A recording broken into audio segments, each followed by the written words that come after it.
The vast, untamed wilderness of Alaska has always been a place of both beauty and danger.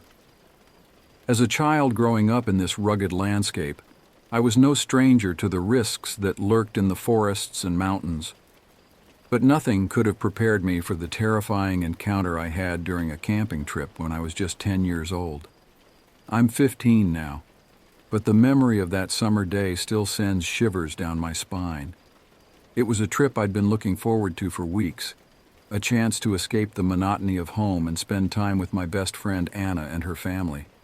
We'd been on plenty of camping trips before, but this one was different. Anna's father had decided to take us deep into the wilderness, far from the usual campgrounds and tourist spots. The journey to our campsite was long and arduous. We left in the early hours of the morning when the sky was still painted with the pastel hues of dawn. As we drove further and further from civilization, I watched the familiar landmarks of our town fade away, replaced by an endless sea of evergreens and rugged mountains. Hours ticked by, the monotony of the drive broken only by the occasional pit stop or wildlife sighting. By the time we finally reached our destination, it was already 2 p.m. My legs were stiff and sore from being cooped up in the car for so long, and a dull headache throbbed behind my eyes from the constant vibration of the rough road. As I stepped out of the car, stretching my cramped muscles, I was immediately struck by the overwhelming silence of the place. There were no distant sounds of traffic or human activity, just the whisper of wind through the trees and the occasional call of a bird. The campsite was little more than a small clearing surrounded by dense forest, with a crude fire pit at its center. But it wasn't the isolation that made my heart skip a beat. It was the sign nailed to a nearby tree, its weathered wood bearing a stark warning, "Be aware of bears." The sight of those words sent a jolt of fear through me. Suddenly, the forest that had seemed so magical from the safety of the car took on a more sinister aspect. Every shadow held the potential for danger, every rustle in the undergrowth a possible threat. Despite my reservations, I tried to put on a brave face as we set up camp. Anna and I helped unload the car, setting up the tents and organizing our supplies. The physical activity helped distract me from my fears, but I couldn't shake the feeling that we were being watched. As the afternoon wore on, Anna suggested we go fishing. There was a lake nearby with a stream feeding into it that looked promising. Excited by the prospect of an adventure, and eager to prove to myself that my fears were unfounded, I agreed. We grabbed our fishing poles and were about to head out on our own when Anna's father intervened, insisting that her brothers and one of their girlfriends accompany us. The trek to the stream was more challenging than I'd anticipated. There was no clear path, so Anna's older brother Dan took the lead, wielding a machete to clear the way through the dense underbrush. The sound of the blade hacking through branches and vines echoed through the forest, making me wince with each swing. It felt wrong somehow, like we were intruders in this pristine wilderness. After what felt like an eternity but was probably only about 5 minutes, we reached the stream. The water burbled merrily over smooth stones, and for a while my fears were forgotten as Anna and I competed to see who could catch the biggest fish. The afternoon sun filtered through the canopy above, casting dappled shadows on the forest floor, and I found myself relaxing for the first time since we'd arrived at the campsite. But then, without warning, everything changed. It was as if a switch had been flipped. The forest, which had been alive with the sounds of birds and insects, fell eerily silent. A chill ran down my spine, and I could see from the expressions on the others' faces that they felt it too. Something was wrong. Panic began to build in my chest. "I want to go back to camp," I said, my voice sounding small and frightened even to my own ears. Dan, always the tough guy, scoffed at my fear. "If you want to go back, you can go on your own," he sneered. Anna, bless her, stood up for me. "I'll go back with you," she said, giving her brother a disapproving look. Without waiting for a response from the others, we gathered our fishing poles and started back down the path we thought we'd come from. It didn't take long for us to realize we'd made a terrible mistake. The path we were following wasn't the one we'd cut earlier. It was older, overgrown, and it led us deeper into the forest instead of back to the camp. Panic began to set in as we found ourselves at a dead end, surrounded by thick raspberry bushes that seemed to stretch endlessly in every direction. That's when we heard it. The sound of something large moving through the underbrush, coming straight towards us. My mind immediately went to the bear warning sign, and I felt my heart leap into my throat. It could be a bear, I whispered to Anna, my voice trembling with fear. We stood there, frozen in terror, straining our eyes to catch a glimpse of whatever was approaching. The sounds grew louder, branches snapping under heavy footfalls. It was close now, so close I could hear its labored breathing. In that moment of paralyzing fear, I spotted something through a gap in the bushes, a thin tendril of smoke rising into the sky. It wasn't close, but it wasn't too far either. Where there was smoke, there had to be people. It was our only chance. Without thinking, I dropped my fishing pole, grabbed Anna's hand, and plunged into the raspberry bushes. The thorns tore at our skin and clothes, but I barely noticed the pain. All I could focus on was the need to escape, to put as much distance as possible between us and whatever was pursuing us. We crashed through the undergrowth, stumbling over roots and rocks. I could hear Anna's ragged breathing behind me, feel the trembling of her hand in mine. The forest seemed to close in around us, branches clawing at our faces and arms as if trying to hold us back. And all the while I could hear it behind us, that thing, whatever it was, crashing through the forest in pursuit. It was faster than us, gaining ground with every passing second. I didn't dare look back, too afraid of what I might see. Just when I thought my legs would give out, we burst through a final wall of bushes and found ourselves in another campsite. An older couple sat by their fire, their expressions changing from surprise to concern as they took in our bedraggled appearance. I chanced to glance back at the forest we'd just escaped from, and felt my blood run cold. There, at the edge of the trees, I saw a massive black figure. It was too large to be a bear, its form somehow wrong in a way I couldn't quite define. For a moment it stood there, observing us with what I can only describe as malevolent intelligence. Then, as quickly as it had appeared, it melted back into the shadows of the forest. The relief of escape, combined with the fading adrenaline, caused my legs to give out. I collapsed to the ground, dimly aware of Anna doing the same beside me. The couple from the campsite rushed to our aid, helping us to our feet and guiding us back to our own camp. The reaction from Anna's family when they saw us was one of shock and horror. We must have been quite a sight. Our clothes torn and dirty, our skin covered in scratches and smeared with blood from the thorns. They bombarded us with questions, wanting to know where we'd been and what had happened. It took over an hour to explain everything, our story punctuated by moments of tearful recollection as the reality of our close call sank in. Anna's family listened in stunned silence, their faces growing pale as we described the thing that had chased us. That's when we learned that we'd been gone for more than an hour.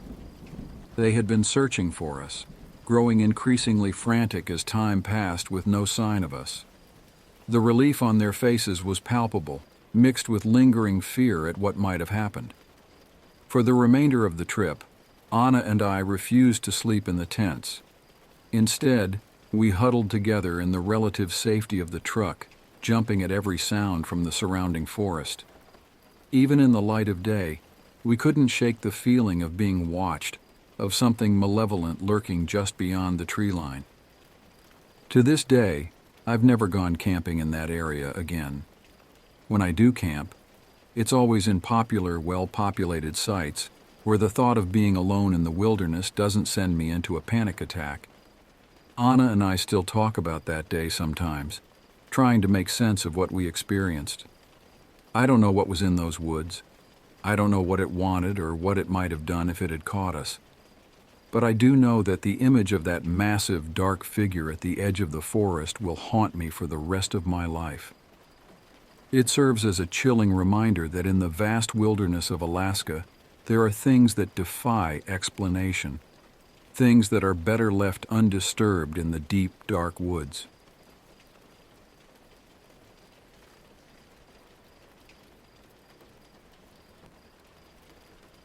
"23 years in private security teaches you to trust your instincts." That's what I keep telling myself when I wake up at 3 a.m., the image of that thing's crushed skull still vivid in my mind. I've worked presidential details, managed riot control, handled armed confrontations, but nothing in my training prepared me for what I saw that night on Route 96. My name is James Harrison. I'm 46, married with 3 kids, and until that night in June 2020, I thought I understood the limits of what was possible in our world. I've spent my career analyzing threats, categorizing dangers into neat boxes: human, environmental, technological. Now I know there's another category, one they don't cover in any training manual. My wife Sarah says I changed after that trip. She notices how I check the mirrors more frequently when we drive, how I won't take night shifts anymore unless absolutely necessary. The kids think I've developed a strange obsession with deer, given how I slow down and study everyone we pass on the road. But I'm not looking for normal deer. I'm looking for something else, something that shouldn't exist. The trip to Colorado started as a point of pride.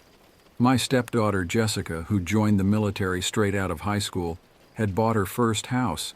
She'd done it entirely on her own, no help from anyone. "Dad," she'd said over the phone, her voice bright with achievement, "I have a guest room with your name on it." Getting time off wasn't easy. Private security work means being available 24/7, especially in today's world, but Sarah insisted. "You haven't taken a real vacation in 3 years," she pointed out. "Jessica needs to see you're proud of her." So we planned the trip. Me, Sarah, and our 2 younger kids, Tommy, 12, and Emma, 9. We'd take the travel trailer, make it a proper road trip. The trailer was our home away from home, a 40-foot home on wheels that we'd bought second-hand but maintained meticulously.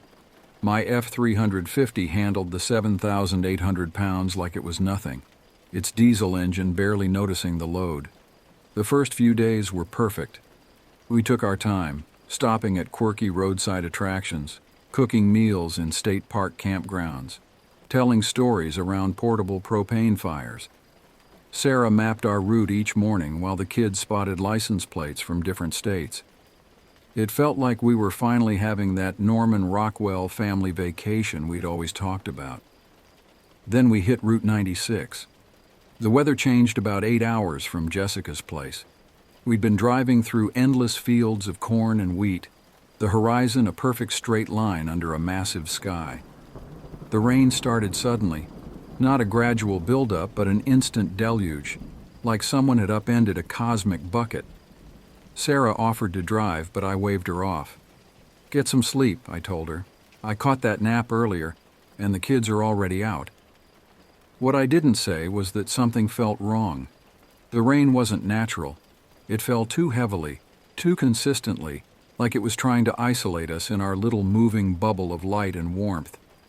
The trailer's weight became more noticeable as the roads grew slick. I adjusted my speed down to 50, 55, keeping a steady hand on the wheel. Years of defensive driving training kicked in. Scan the roads, check the mirrors, maintain awareness of all angles. The training probably saved our lives. It was 3:17 a.m. when I passed the farm entrance. The GPS clock's blue glow was the only clear thing in the darkness. Something stood by the gate. A figure, or maybe multiple figures, blurred together in the rain. My headlights caught it for just a moment, but that glimpse was wrong. The proportions weren't right for any animal I knew, and I grew up hunting in New England. Professional instinct made me check the mirrors. In security, you never focus solely on what's in front of you. Threats can come from any direction. The rain made it hard to see clearly, but something moved behind the trailer, not following us exactly, but pacing us, keeping perfect time with our speed. I blinked, and it was gone. just rain and darkness in the mirrors. Then I looked forward again. It appeared without warning, running parallel to my driver's side window.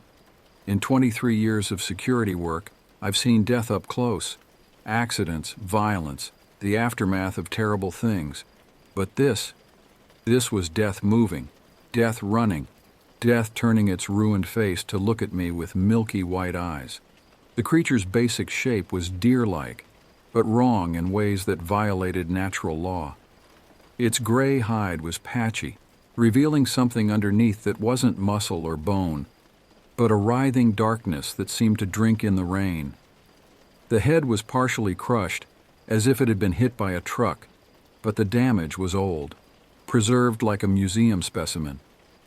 Rain poured through the cracks in its skull, running down inside eye sockets that were too deep, too aware. When it opened its mouth, I saw that the skin around its jaws was missing completely, leaving something that looked like a permanent grin made of exposed muscle and silver bone. But bones don't shine like wet mercury in the dark. Bones don't move like quicksilver. The thing matched our speed exactly. 50 miles per hour, then 55, then faster as I pressed the accelerator. It moved with an impossible smoothness, its legs cycling in a rhythm that seemed more mechanical than biological.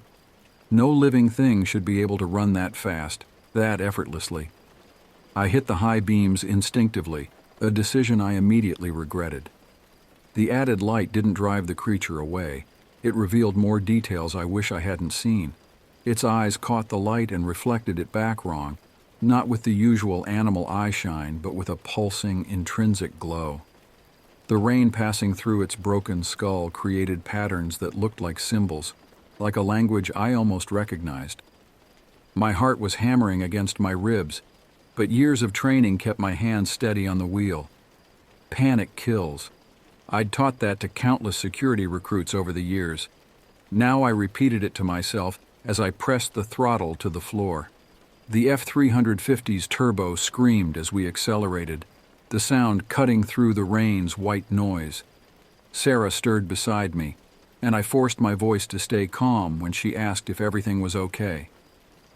"Yes, honey, go back to sleep." The words came out steady, professional, the same tone I'd used to calm crowds during riots, to take control of crisis situations. But this was different. This wasn't human violence or natural disaster. The thing running beside us defied categorization, defied reason itself.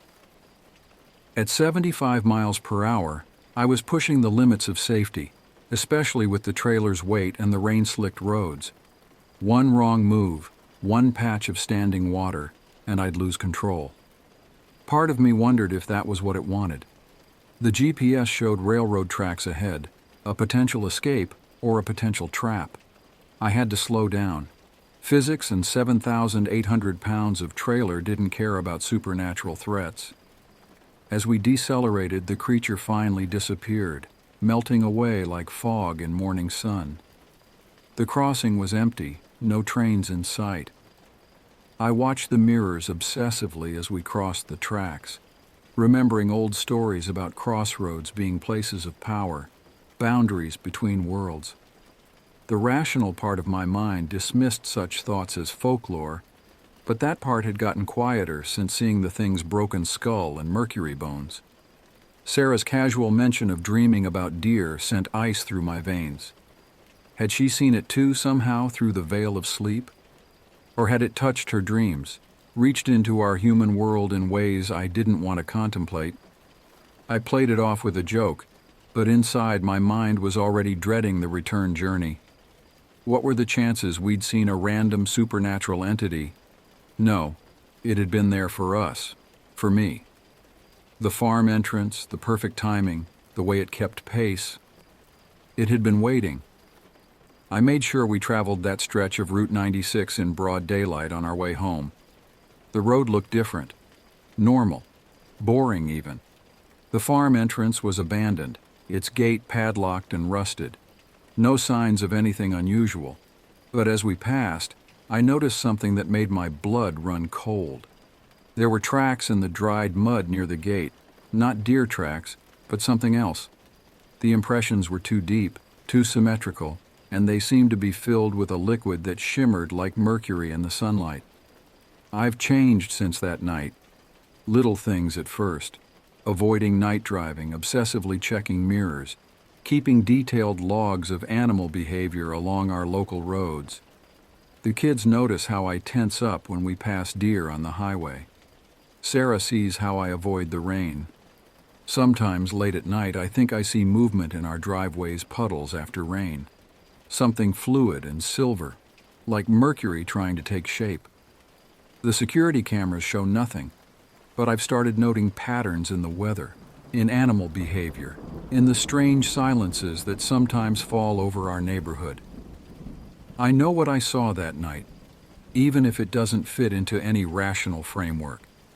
In security, we're trained to trust our instincts while maintaining objective analysis. That night on Route 96 broke that balance. Now I know there are things that can't be analyzed, can't be categorized, can't be defended against with any human security measure. Last week I received a package at my office. Inside was a single deer tooth, metallic gray and slightly luminescent. The postmark said it was from a town along Route 96, but the sender's address doesn't exist. I keep it in my desk drawer, and sometimes when I'm working late, I swear I can hear it clicking against the wood, like it's counting down to something. The rain falls differently now. Sometimes, in the heavy drops, I see patterns that look like words in a language I'm starting to understand. Part of me hopes I never become fluent, because I know it's still out there, running through the rain on Route 96, waiting for the next traveler.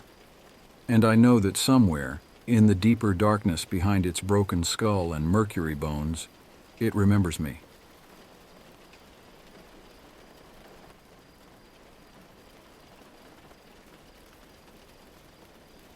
People often romanticize growing up in the wilderness. They imagine peaceful sunsets and gentle encounters with nature, but those of us born to it know better. Nature isn't peaceful. It's alive, raw, and utterly indifferent to human existence. Every moment of beauty is balanced by one of terror, every gentle breeze matched by a killing frost. I learned this balance before I could walk. My first steps weren't on carpeted floors, but on pine needles and moss. My first words weren't mama or dada, but the names of trees and birds. Before most kids learn to ride a bike, I could identify bear prints, distinguish between edible and poisonous mushrooms, and navigate by stars. Mom documented my first camping trip in her journal. August 12, 1986, 1 month after I was born. Sarah sleeps deeper here, she wrote, as if the mountain air carries ancient lullabies we've forgotten how to hear. Looking back now, I wonder if she understood more than she let on about what lived in these woods. My sister Emma was my guardian and guide in this wild education. 4 years older, she seemed to possess an almost supernatural connection to the wilderness. She could sense weather changes hours before they arrived, knew which game trails to follow, and had an uncanny ability to spot wildlife before anyone else. But after that night in August 1997, something changed in her too. Her connection became tinged with fear, her confidence replaced by caution. The day everything changed started with subtle wrongness. Looking back, I should have noticed the signs. The birds had gone quiet by mid-afternoon, hours before their usual twilight silence. The squirrels, normally chattering constantly in the canopy, were nowhere to be seen. Even the insects seemed subdued. Dad noticed too. I caught him studying the tree line more intently than usual, his ranger's instincts picking up something his conscious mind couldn't quite process. He checked and rechecked our bear boxes, though we hadn't seen any signs of large predators in the area. "The forest feels different today," Emma said during dinner, poking at her camp stove pasta, "like it's holding its breath." Mom laughed it off, but I saw her exchange a look with Dad. They'd been coming to these woods longer than we'd been alive, and they knew when something was off. The sunset that evening was wrong too. The colors were too intense, the shadows too sharp.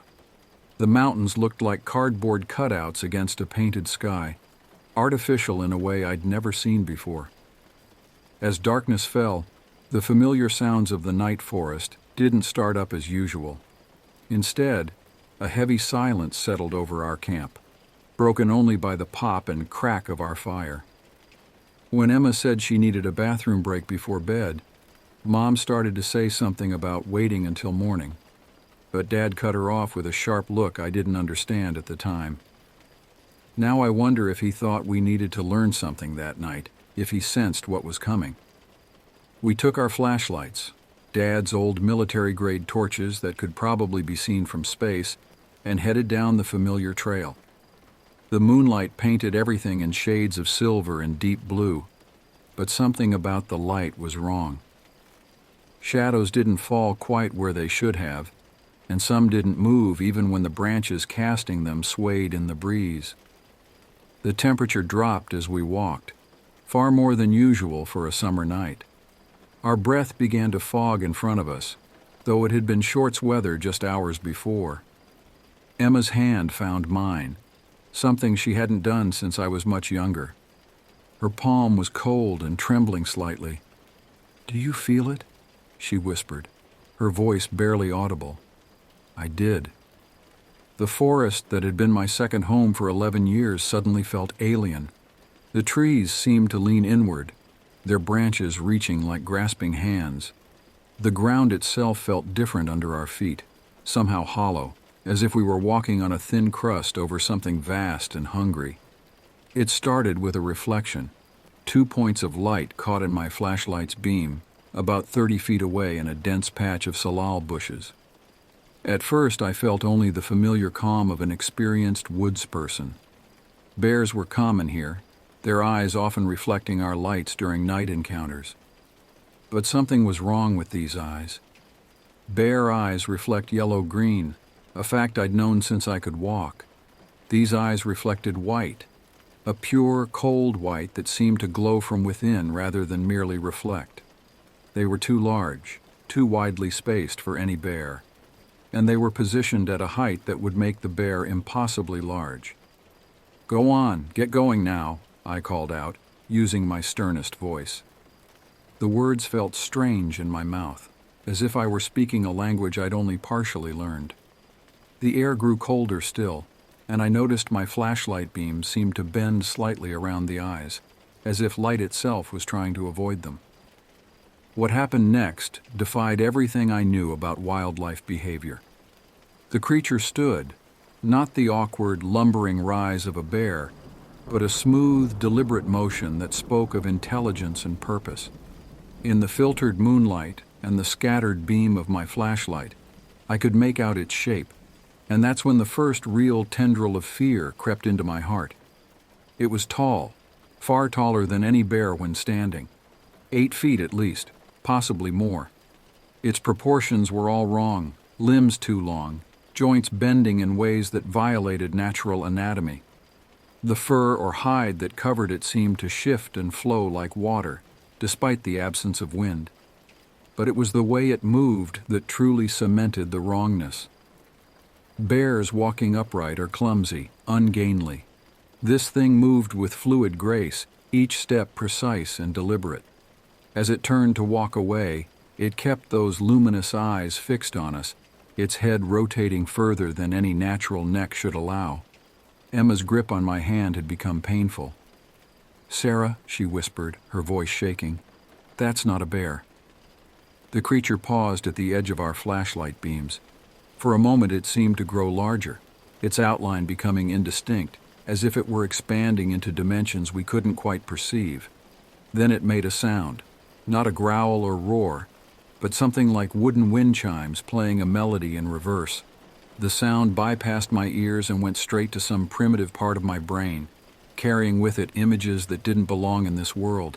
Cities built from geometries that hurt to look at, skies filled with colors that had no names, beings that moved between moments of time like we move between rooms. "You shouldn't be here," it said, though I heard no words. The meaning simply appeared in my mind, accompanied by a sensation of vast age and alien intelligence. This is not your time, not yet. The undergrowth around it began to move, not with wind but with something else. Shadows that had weight and substance, darkness that flowed like liquid. Small points of light, similar to its eyes but tiny, began to appear throughout the forest. Dozens, then hundreds of them, all watching. In that moment, I understood something that would change my relationship with the wilderness forever. We hadn't been alone all those years camping here. The things we thought we knew about nature, about wildlife, about reality itself, these were just comfortable stories we told ourselves to avoid facing a deeper truth. The forest wasn't our backyard. We were guests here, temporary visitors allowed to play at understanding the wild. But real wilderness, true wilderness, harbored things far older and stranger than our scientific classifications could capture. The creature took another step away, and reality seemed to ripple around it. Trees bent without moving, shadows flowed uphill, and the stars visible through the canopy began to swirl in patterns that made my eyes hurt.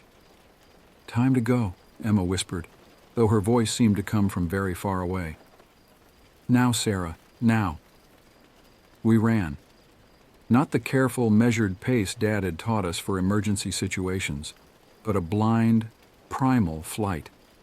The trail back to camp seemed longer, twisting in ways I didn't remember. The darkness between the trees was alive with movement, shapes that shouldn't exist, colors that didn't belong in nature. Behind us, that impossible chiming sound continued, now accompanied by other voices, if you could call them voices. They seemed to come from the earth itself, reverberating through the ground and up through our bones. When we burst into the campsite, Mom and Dad were waiting, tension visible in their postures. They didn't ask questions, didn't demand explanations. They simply pulled us into the tent and zipped it closed. That night, I learned another truth about the wilderness. Sometimes survival means pretending you didn't see what you saw. Sometimes safety lies in silence. The next morning, Dad went to check the area where we'd seen the creature. He found nothing. No tracks, no broken branches, no sign that anything had been there. But the ground where it had stood was different. Nothing would ever grow there again, leaving a perfect circle of barren earth that somehow seemed deeper than it should be. Emma never went camping again after that summer.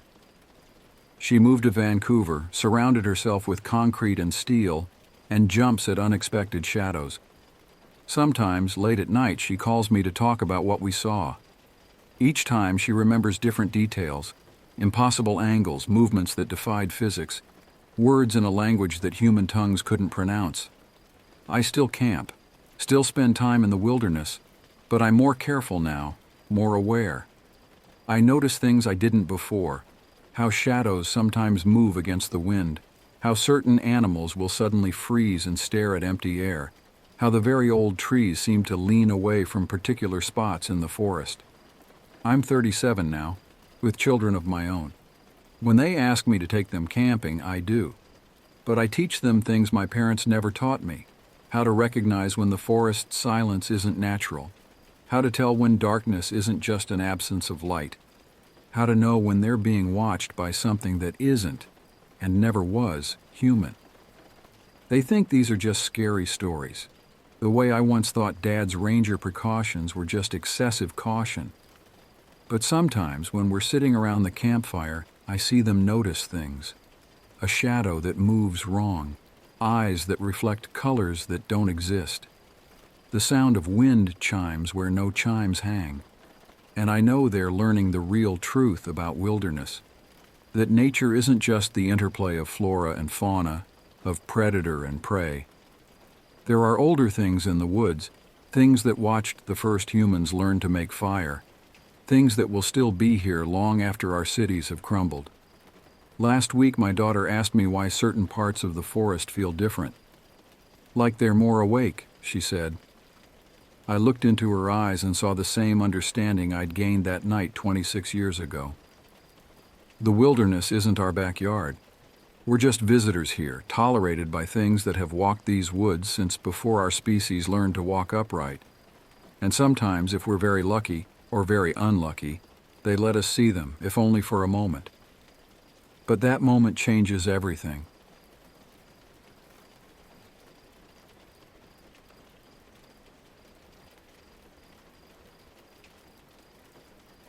The vast, unforgiving expanse of Central Australia stretched out before me as I guided my modified truck-turned-bus through the desert night. The vehicle, a behemoth forged from the broken body of a Mercedes fleet truck, rumbled steadily along the dirt road, its headlights cutting through the darkness like twin beams of hope in a sea of emptiness. I was more than 500 kilometers from the nearest town, truly in the middle of nowhere. But then again, most of Australia is the middle of nowhere. The majority of this enormous continent is uninhabitable, discouraged from even casual travel. With 80% of our population hugging the coastline, venturing into the outback means encountering more mirages than people, more danger than comfort. This particular journey was part of a 5-day charter, a mission of mercy and necessity. My cargo? A group of Aboriginal elder women en route to receive vital health checks, PAP smears, mammograms, and other essential screenings that were simply unavailable in their remote communities. It's a sad reality that in these isolated areas, even basic medical care can be a luxury. There are doctors, sure, but they're equipped for only the most rudimentary treatments. Women's health? That's a whole different ballgame out here. Earlier that day, we had stopped in a place called Mintavi, one of the few population centers close enough to serve these women's irregular needs. It's a small opal mining town in South Australia, a bit ramshackle but a veritable metropolis compared to the villages these women called home. Here, they could shop for clothing, enjoy a decent meal, maybe even indulge in a luxury like coffee. Simple pleasures that were rare treats in their daily lives. We left Mintavi late, embarking on the 3-hour journey back to our overnight accommodations. The next day, I'd be taking them back to their respective desert communities. This wasn't just a job, it was a lifeline. Without someone willing to drive these folks overnight, they'd be cut off from essential medicine and modern conveniences that most of us take for granted. As we rolled through the night, my passengers quickly succumbed to exhaustion. Even the nurse traveling with us had drifted off, leaving me alone with my thoughts and the endless road ahead. Our lodgings for the night were essentially a hostel for desert travelers, cheap, sparse rooms, but a true safe haven in the outback. It even had facilities to gas up the van and check the tires, luxuries not to be underestimated in this unforgiving landscape. So there I was, alone in the cab of this makeshift bus, feeling like a mother duck leading her little ducklings along. My 30 passengers slumbered peacefully in the darkness of the riding pod behind me. The clock on the dashboard read around 9 p.m., and I found myself fighting to stay alert. I cranked up my favorite music, letting it dribble through the speakers around me, anything to keep the van upright and on course. The monotony of the drive was suddenly broken when I spotted a headlight in the distance, coming towards me along the lonely desert road. I dimmed my lights instinctively, a habit born from years of night driving. Sometimes, especially at a distance, high beams can actually obscure what you're trying to see, creating a blinding glare instead of illumination. As I drove down into a slight dip of a dry creek bed, I found myself expecting to see a car with only one headlight any moment. It's not unusual to encounter vehicles with burnt-out lights out here, where maintenance can be a luxury. I don't know why I was so certain it had only one light, but that thought was firmly planted in my mind. Emerging from the dip, I flicked my spotlights and high beams back on, ready to greet the oncoming vehicle. But there was nothing. No car, no bike, not even a stray kangaroo. Just empty dirt road stretching to the horizon. I scanned the area carefully. There was no dust in the air, no sign of a vehicle having passed or turned off. I could see a good distance in every direction, and I was very clearly alone. That's when the first chill ran down my spine. My skin went slick with cold sweat as I realized that whatever I had seen no longer existed. It dawned on me why I had thought it was a car with one light. The apparition had been almost impossible to quantify. My brain, desperate to make sense of the inexplicable, had latched onto the most logical explanation. But logic had no place here, not in this vast, ancient desert under the indifferent stars. I kept the bright lights on, my knuckles white on the steering wheel as I pressed on. For the next hour, the road remained empty, devoid of any other signs of life or light. I debated waking someone, the nurse perhaps, but what would I say? I saw a light that wasn't there? It sounded crazy even in my own head, so I let them sleep, carrying the weight of my unease alone. Just as I was starting to convince myself that fatigue had played tricks on my eyes, we went through another dip in the highway.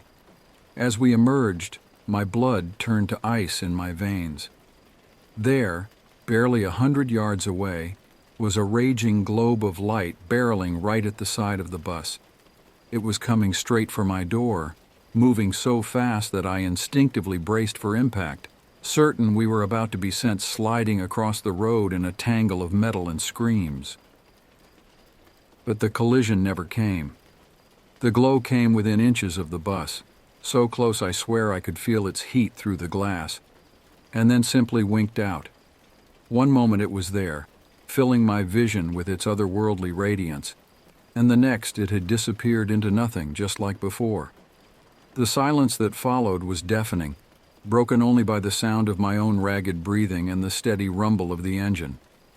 I gripped the wheel with every ounce of strength I possessed, forcing myself to press on through the dark. My mind raced, trying to rationalize what I had seen, but every explanation fell short.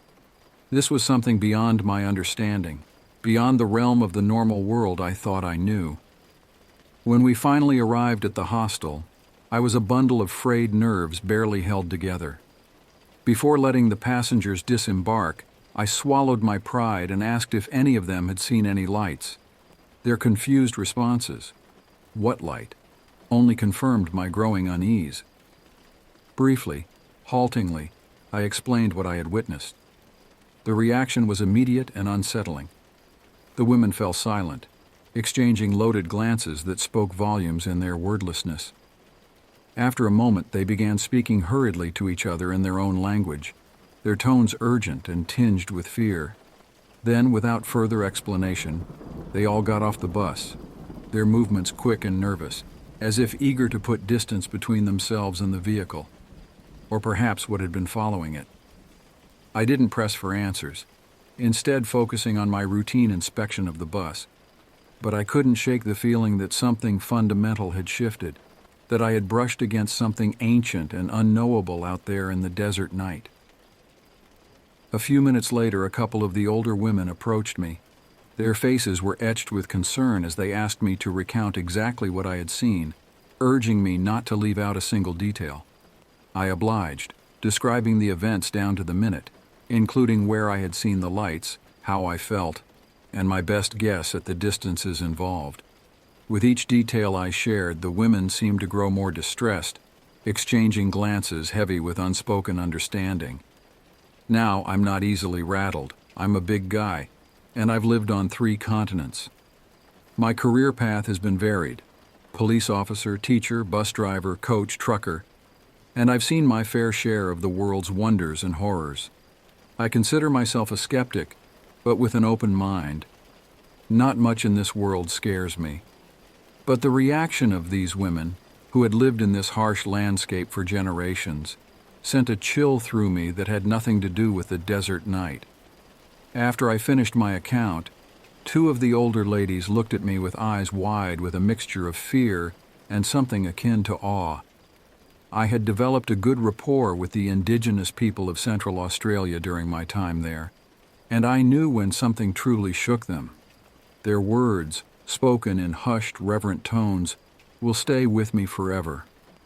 "Driver, we are so lucky that you did not stop, because if you did, no one would have seen any of us ever again. We'd all be gone."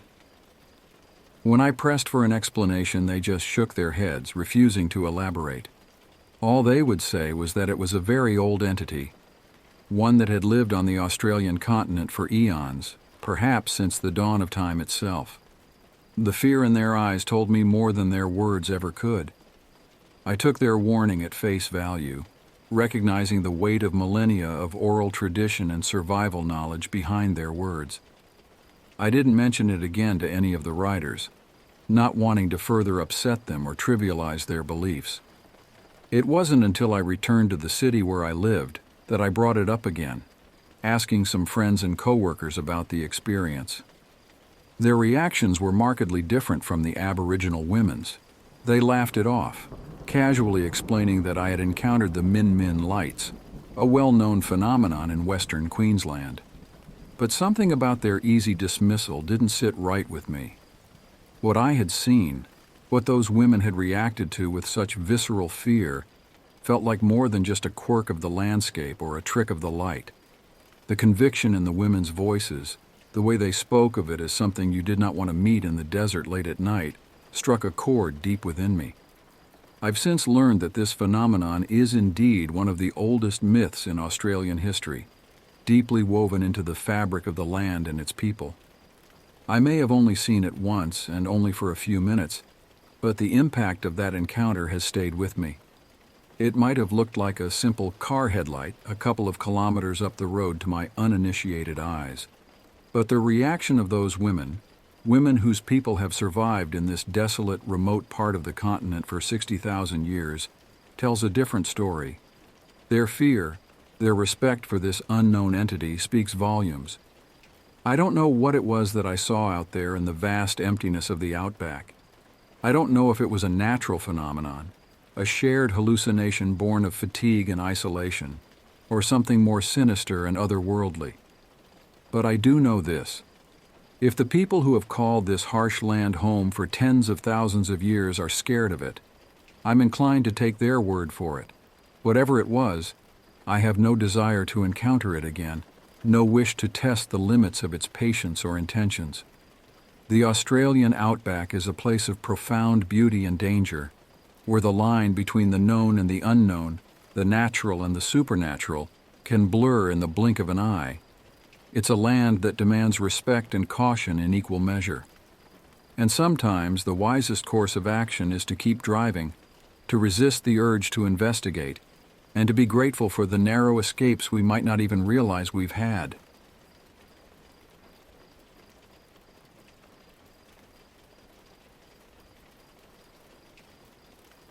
The summer of 2012 was supposed to be like any other.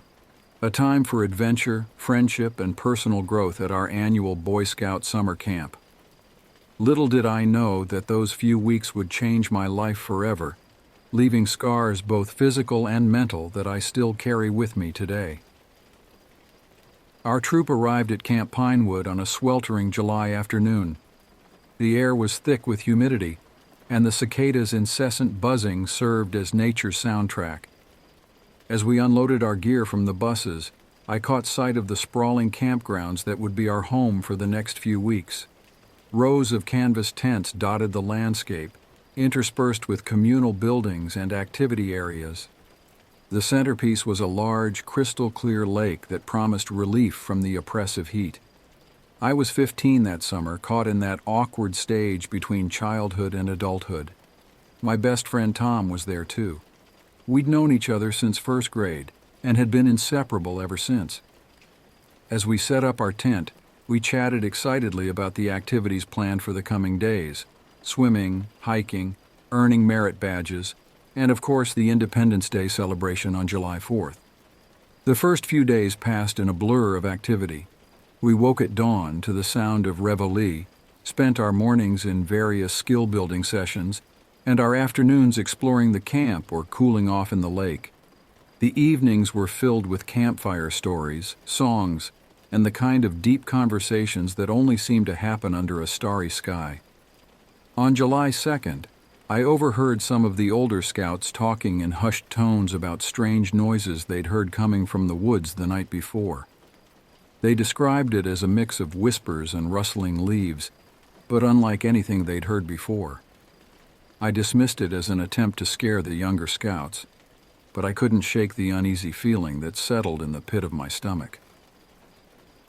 The next day, July 3rd, started like any other. We had our usual morning activities, followed by a swim in the lake to escape the midday heat. It wasn't until after lunch that things took a turn for the worse. I was sitting with Tom and a few other scouts from our troop when one of the camp counselors approached us, his face pale and drawn. He gathered all the scouts together and made an announcement that sent a chill down my spine. 5 scouts from various troops had gone missing. The atmosphere in the camp changed instantly. The usual sounds of laughter and friendly chatter were replaced by worried whispers and fearful glances. The camp staff tried to maintain order, assuring us that search parties were being organized and that the local authorities had been notified.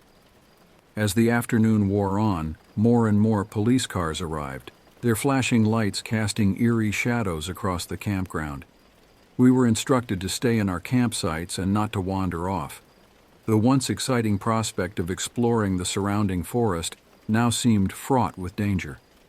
Tom and I sat in our tent, trying to distract ourselves with a game of cards, but our minds kept wandering to the missing scouts. Who were they? What had happened to them? The questions swirled in our minds, each possibility more terrifying than the last. As night fell, the camp became eerily quiet. The usual evening activities were canceled, and we were told to stay in our tents unless absolutely necessary.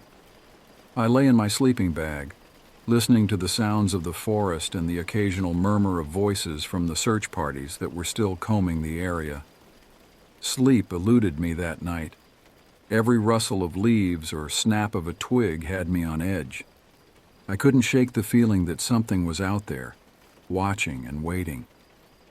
The next morning, July 4th, dawned gray and overcast, as if nature itself was mourning the missing scouts. The Independence Day celebrations were canceled, replaced by a somber mood that hung over the camp like a shroud. As we gathered for breakfast, the camp director addressed us all. His voice was grave as he explained that despite searching all night, there was still no sign of the missing scouts. He urged us to remain calm and to cooperate with the authorities who would be interviewing everyone in the camp. Throughout the day, police officers and park rangers moved from group to group, asking questions and taking notes. When it was my turn to be interviewed, I found myself tongue-tied and nervous, even though I knew I had nothing to hide. The officer asked me about my movements on the previous day, whether I had seen anything unusual, or if I knew any of the missing scouts. I answered as best I could, but I couldn't shake the feeling that I was somehow letting everyone down by not having any useful information. As the day wore on, Tom and I grew increasingly restless. The constant presence of law enforcement and the restrictions on our movements made us feel trapped. We found ourselves drawn to the edge of our campsite, staring up at the steep hill that rose behind it. In all our previous visits to Camp Pinewood, we had never explored that hill.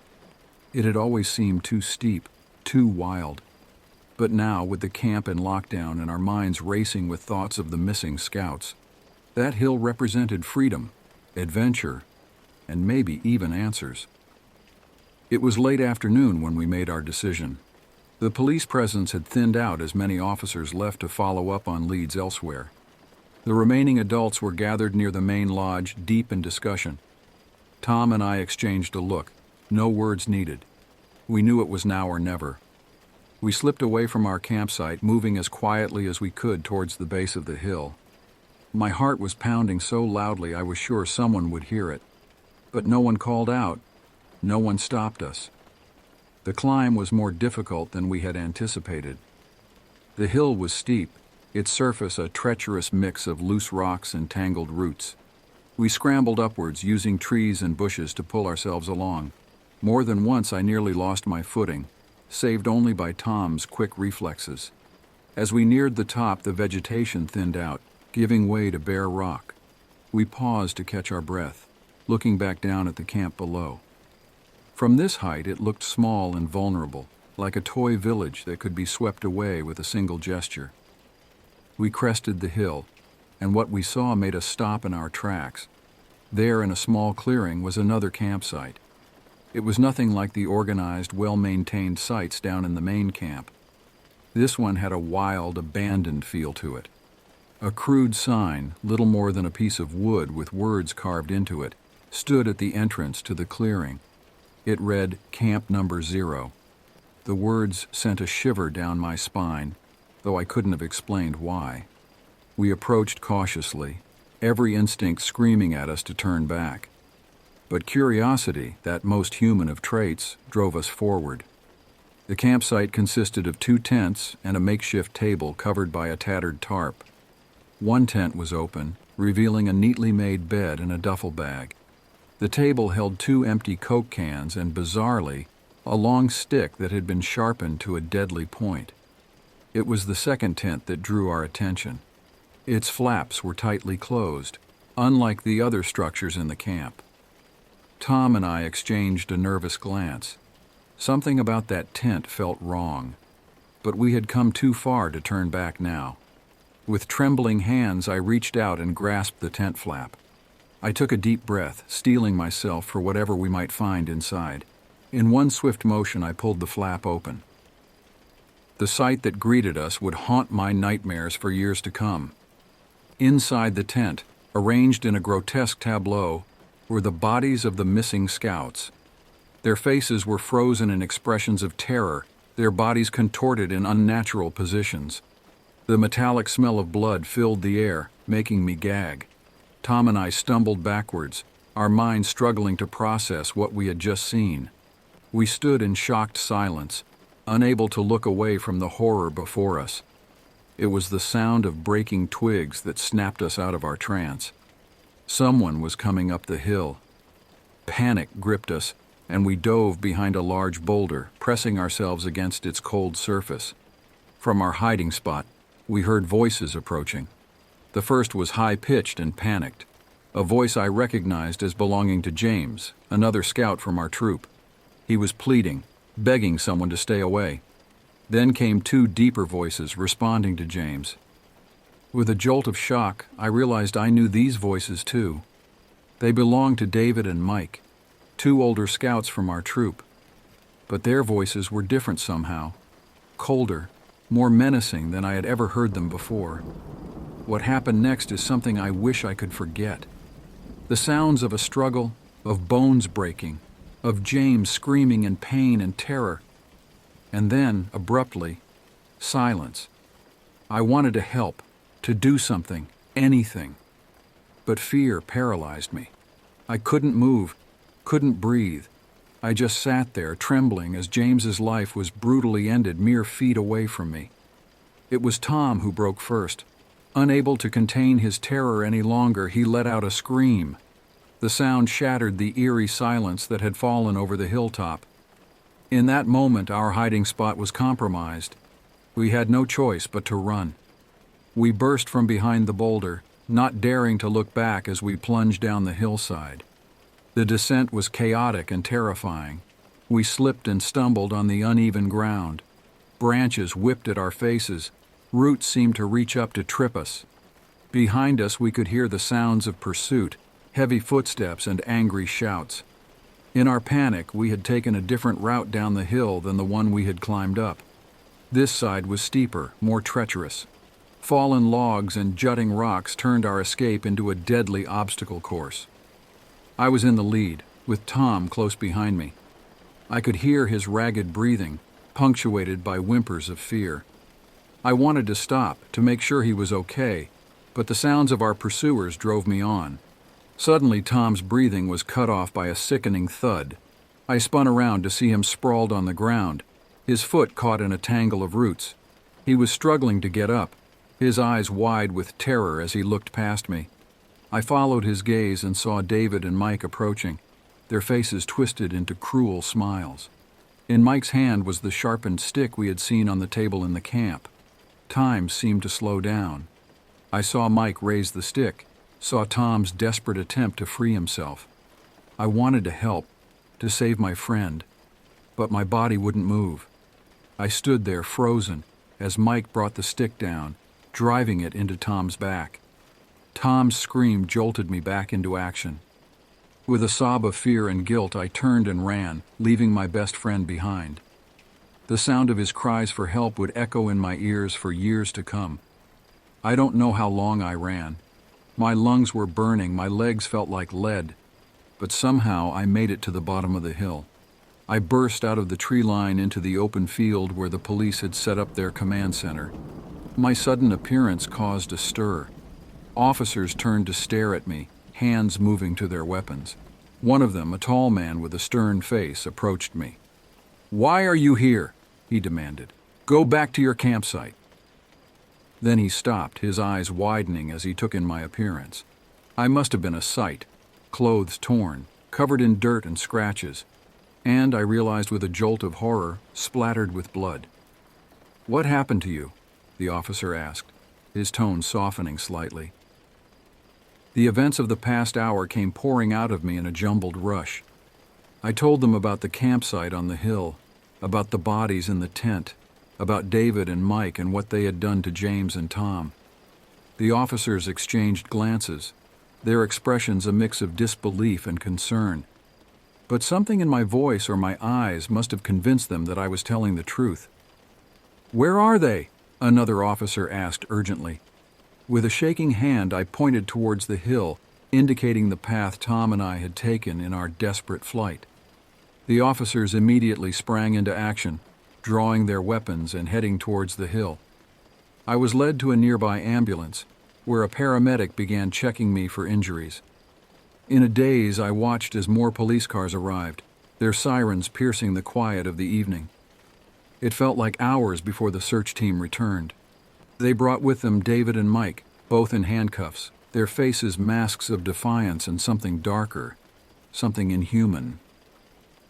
And they brought Tom. My heart leapt when I saw him, alive but in terrible condition. He was barely conscious, his body a mass of cuts and bruises. The sharp stick still protruded from his back, and one of his arms hung at an unnatural angle. Tom was rushed to the hospital, but deep down, I knew it was too late. The call came the next morning. Tom had passed away during the night, his injuries too severe to overcome. The aftermath of that terrible day was a blur of police interviews, grief counseling sessions, and sleepless nights. The camp was closed down, the remaining scouts sent home. The story made national news, sending shockwaves through the scouting community and beyond. David and Mike were arrested and charged with multiple counts of murder. During their trial, details emerged that chilled me to the bone. They had been planning their killing spree for months, choosing Camp Pinewood for its isolated location. The campsite on the hill had been their base of operations, carefully hidden from the main camp. But there were elements of the case that never made sense. The bodies of the first 5 missing scouts were never found. And most puzzling of all, when a full police team went to investigate the hilltop campsite, they found nothing.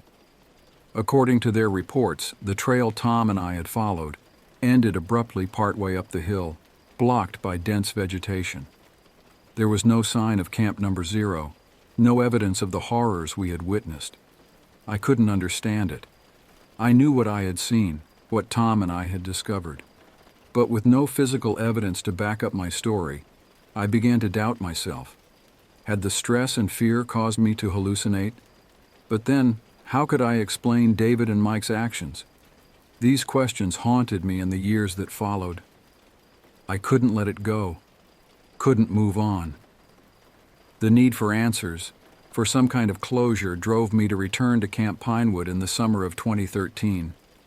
The camp was still closed, the entrance blocked by a chain-link fence topped with barbed wire. Signs warned of prosecution for trespassers, but I was beyond caring about such things. I found the spot where Tom and I had started our climb up the hill. The path was still there, overgrown but visible. With a deep breath, I began to climb. The ascent was as difficult as I remembered, perhaps more so without Tom by my side. Sweat poured down my face and my muscles screamed in protest. But I pushed on, driven by a need I couldn't fully explain. I reached the spot where I thought the campsite should be, but found only wilderness. Thick underbrush and tall trees stood where I remembered a clearing. I searched frantically, pushing through bushes and circling the area again and again, but there was nothing. No sign of tents, no makeshift table, no crude wooden sign reading Camp Number 0.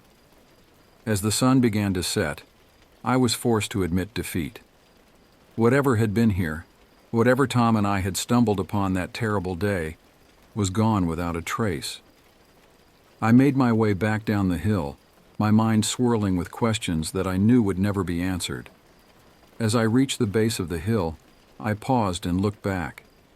In the gathering darkness, the forest seemed to loom over me, full of secrets and hidden dangers. I turned away and began the long walk back to my car. The events of that summer would always be a part of me, a wound that would never fully heal. But as I drove away from Camp Pinewood for the last time, I made a promise to myself. I would live my life to the fullest, in honor of Tom and the other victims.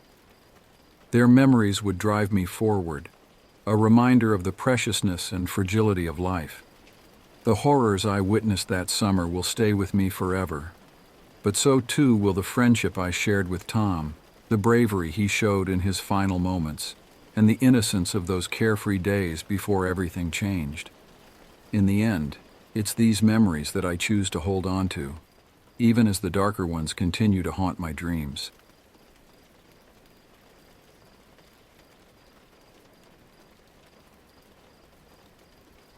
The crisp autumn air nipped at my face as I guided my RV along the winding forest road. The trees were a riot of red and gold, their leaves rustling in the breeze, nature's last hurrah before winter set in. I'd been looking forward to this camping trip for weeks, a chance to escape the hustle and bustle of city life and clear my head. As a freelance writer constantly juggling deadlines and battling writer's block, I desperately needed this break. Beside me in the passenger seat, my loyal golden retriever Cooper sat with his head out the window, tongue lolling in the wind. His excitement was contagious, and I found myself grinning as we made our way deeper into the wilderness. The stress of the past few months seemed to melt away with each mile marker we passed. As we approached Lake Laconic, the sun was already dipping low on the horizon, painting the sky in brilliant hues of orange and pink. The lake itself was a mirror, reflecting the sky's vibrant colors and the silhouettes of the surrounding pines. It was breathtaking, and for a moment, I forgot all about my writing woes and looming deadlines. I found a secluded spot to park the RV, about 50 yards from the shoreline. It was perfect, close enough to the water for easy access, but far enough back to give us some privacy. As I began setting up our campsite, I noticed an old pickup truck parked about 100 yards away, partially hidden by a cluster of trees. The truck looked like it had seen better days. Its once blue paint was now a patchwork of rust and faded color, and the tires seemed to be slowly sinking into the soft earth. It struck me as odd, but I shrugged it off. Probably belonged to some old-timer who used the lake as his private fishing spot. With the RV parked and leveled, I set up my folding chair by the water's edge. Cooper sprawled out beside me, his tail thumping contentedly against the ground. I cracked open a cold beer from the cooler and took a long, satisfying swig. The stress of the city seemed to melt away with each passing moment. As darkness fell, I lit a small campfire and roasted some hot dogs for dinner. Cooper got his share too, of course. The night was quiet, almost unnaturally so. No crickets chirping, no frogs croaking, just the occasional pop and crackle from the fire. It should have been peaceful, but something about the silence made the hair on the back of my neck stand up. After dinner, I decided to take a walk around the area, partly to work off the hot dogs and partly to shake off the unease that had settled over me. I grabbed my flashlight and set off along the lake shore, with Cooper trotting along beside me. The moon was nearly full, casting an eerie glow over the landscape. Long shadows stretched across the ground, and the trees on the far side of the lake looked like dark sentinels standing guard. As we walked, I noticed something strange: fresh footprints in the mud near the water's edge. Curiosity got the better of me, and I followed the trail. It led away from the lake and towards the old pickup truck I'd noticed earlier. As we got closer, I saw a faint light coming from inside the truck's cab. My heart began to race. Someone was in there. I crept closer, trying to stay quiet. Cooper, sensing my tension, remained silent at my side. When I reached the truck, I peered through the cracked rear window. What I saw made my blood run cold. A man was hunched over in the back seat, surrounded by piles of ratty clothes and empty food cans. He was muttering to himself, his hands moving frantically as if searching for something. In the dim light of a battery-powered lantern, I could see that his clothes were torn and filthy, his hair a matted mess. I backed away slowly, not wanting to alert him to my presence. But as I turned to leave, I heard his mutterings more clearly. The words were still indistinct, but the tone sent shivers down my spine. It was a mix of fear and anger, punctuated by what sounded like quiet sobs. Cooper and I hurried back to the RV. Once inside, I locked the door and pulled down all the shades. My mind was racing. Who was that man? Why was he living in that old truck? Was he dangerous? I turned on the small TV, hoping the noise would drown out my thoughts and calm my nerves. Hours passed, and I found myself drifting off to sleep despite my unease. But just as I was about to succumb to exhaustion, a sound jolted me awake. A soft, hesitant knock on the RV door. My heart leaped into my throat. Cooper was instantly alert, his ears perked and a low growl rumbling in his chest. I grabbed the heavy-duty flashlight I kept by the bed. It could serve as a weapon if needed, and approached the door cautiously. "Who's there?" I called out, trying to keep my voice steady. No response came, just another knock, more insistent this time. "I said, who's there?" I repeated, louder now. Finally, a voice answered, weak, raspy, barely above a whisper. "Please, help me." I hesitated, my hand on the door handle. Everything in me screamed that this was a bad idea, that I should call the police or simply drive away. But something in that voice, the raw desperation, made me pause. Slowly, I cracked open the door, keeping the chain lock engaged. The man from the truck stood there, looking even more haggard up close. His eyes were wild, darting back and forth as if expecting something to leap out of the shadows at any moment. "What do you want?" I asked, still not opening the door fully. "Please," he repeated, his voice shaking. "Someone's after me. He's going to kill me. I need help." I weighed my options quickly. We were miles from the nearest town, and cell reception out here was spotty at best.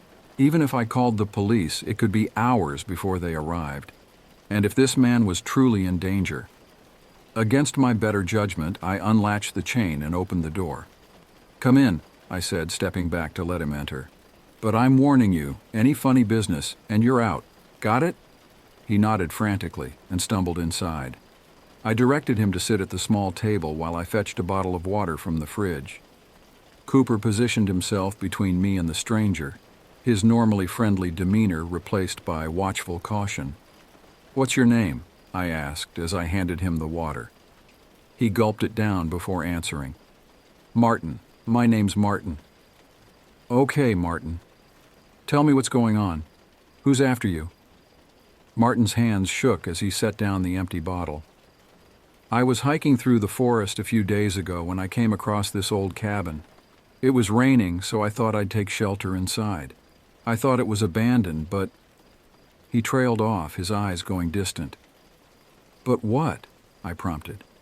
"There was someone living there. A man. He wasn't right in the head. When he found me, he went berserk, started screaming about trespassers and thieves. He had a knife." Martin's hand unconsciously went to his side, and I noticed a dark stain on his shirt that I hadn't seen before. "Jesus," I muttered. "Did you go to the police?" Martin shook his head vehemently. I tried, but he followed me. He knows these woods better than anyone. Every time I thought I'd lost him, he'd show up again. I've been running for days. When I saw your RV, I hoped. Just then, a loud bang resonated through the RV, like something heavy hitting the side. Cooper erupted into furious barking, and I felt my heart skip a beat.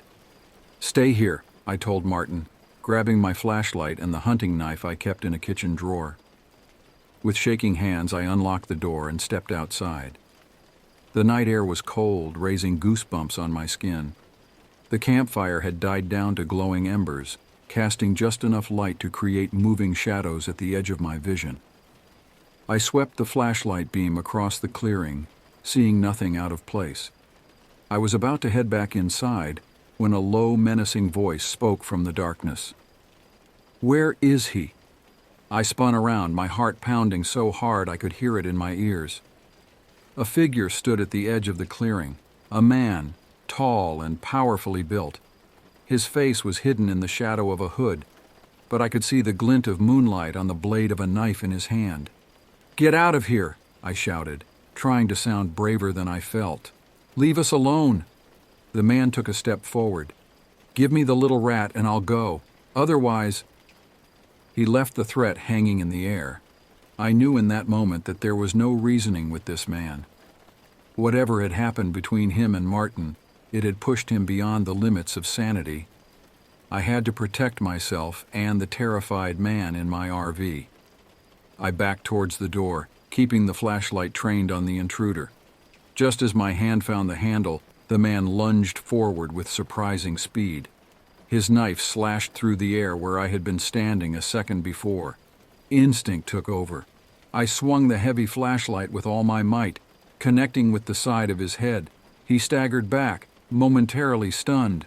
I used that precious moment to dive into the RV, slamming and locking the door behind me.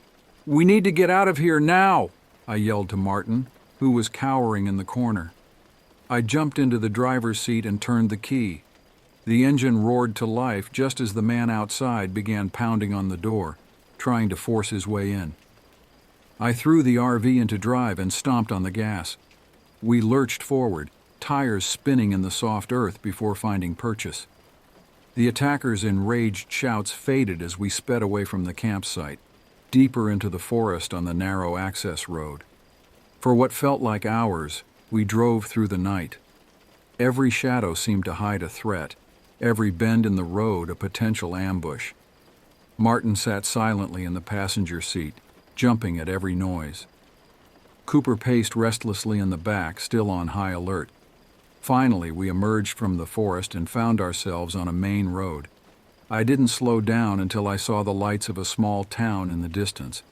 I pulled into the parking lot of a 24-hour diner, the bright fluorescent lights a stark contrast to the darkness we'd just escaped. "Wait here," I told Martin. I went inside, explained the situation to the startled waitress, and used the phone to call 911. Within minutes, 2 police cruisers pulled into the parking lot, lights flashing. I recounted the whole story to the officers, the footprints by the lake, the man in the truck, the attack at the RV. They took Martin into custody, assuring me they would get him the medical and psychological help he clearly needed. As I watched them drive away, I felt a mixture of relief and lingering fear. The ordeal was over, but I couldn't shake the feeling that it wasn't truly finished. The attacker's face, hidden by that hood, haunted my thoughts. He was still out there somewhere in those dark woods, waiting. I spent the rest of the night in the RV, parked under the bright lights of the diner. Sleep was impossible. Every sound made me jump. Every shadow seemed to move. Cooper stayed by my side, a constant, comforting presence. As the first light of dawn broke through the darkness, I made a decision. I couldn't go back to my normal life, not yet. The shadow of that night loomed too large. I needed time to process, to heal. I packed up the RV, made sure we had enough supplies, and set off down the highway. I had no destination in mind, just a need to keep moving, to put distance between myself and Lake Laconic. The road stretched out before me, a ribbon of possibility. Maybe, just maybe, I could find peace again. But for now, all I could do was keep driving, keep fighting the memories, and hope that somewhere down this long road I would find the solace I so desperately sought. As the sun rose higher in the sky, painting the world in warm, comforting colors, I allowed myself a small smile. Whatever lay ahead, I knew one thing for certain. This was going to make one hell of a story. The highway stretched endlessly before me, a ribbon of asphalt cutting through the dense forest. I'd been driving for hours, putting as much distance as possible between us and Lake Laconic. Cooper dozed in the passenger seat, his soft snores a comforting counterpoint to the hum of the RV's engine. My mind kept replaying the events of the past night. The mysterious Martin, the knife-wielding attacker, the frantic escape through the dark woods. It all seemed surreal, like something out of a nightmare. But the lingering fear in my gut told me it was all too real. As the sun climbed higher in the sky, I spotted a sign for a rest area ahead. My eyes were heavy from lack of sleep, and my hands were starting to shake from too much coffee and adrenaline. I decided to pull over and try to get some rest. The rest area was nearly empty, just a couple of long-haul truckers catching some sleep in their cabs. I parked the RV in a spot far from the other vehicles, still paranoid about being followed.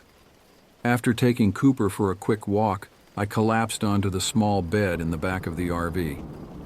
Sleep came in fits and starts, plagued by nightmares of hooded figures and glinting knives.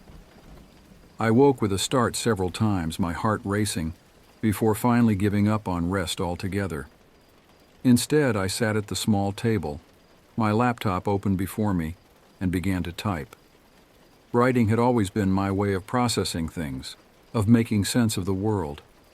And right now, I needed that more than ever. I started at the beginning, describing the peaceful drive to the lake, the serenity of the setting sun on the water. Then I delved into the events of the night, my fingers flying over the keys as I poured out every detail I could remember. Hours passed as I wrote, the words flowing faster than they had in months. It was cathartic, turning the terrifying experience into something I could control, something I could shape. By the time I finished, the sun was setting again, casting long shadows across the rest area. I saved the document and closed my laptop, feeling drained but somehow lighter. The fear was still there, but it no longer seemed all-consuming. I had taken the first step towards reclaiming my narrative. As night fell, I decided to stay put in the rest area. The thought of driving through the dark forest roads again made my palms sweat.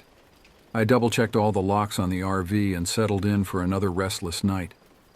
The next morning I woke early, determined to make some progress. I needed answers, some way to make sense of what had happened. After a quick breakfast and a walk for Cooper, I pulled out my phone and started searching for information about Lake Laconic and the surrounding area. Most of what I found was standard tourist information, camping spots, fishing guides, hiking trails. But buried in a local news site, I found something that made my blood run cold. A series of disappearances in the area over the past few years, hikers and campers who had vanished without a trace.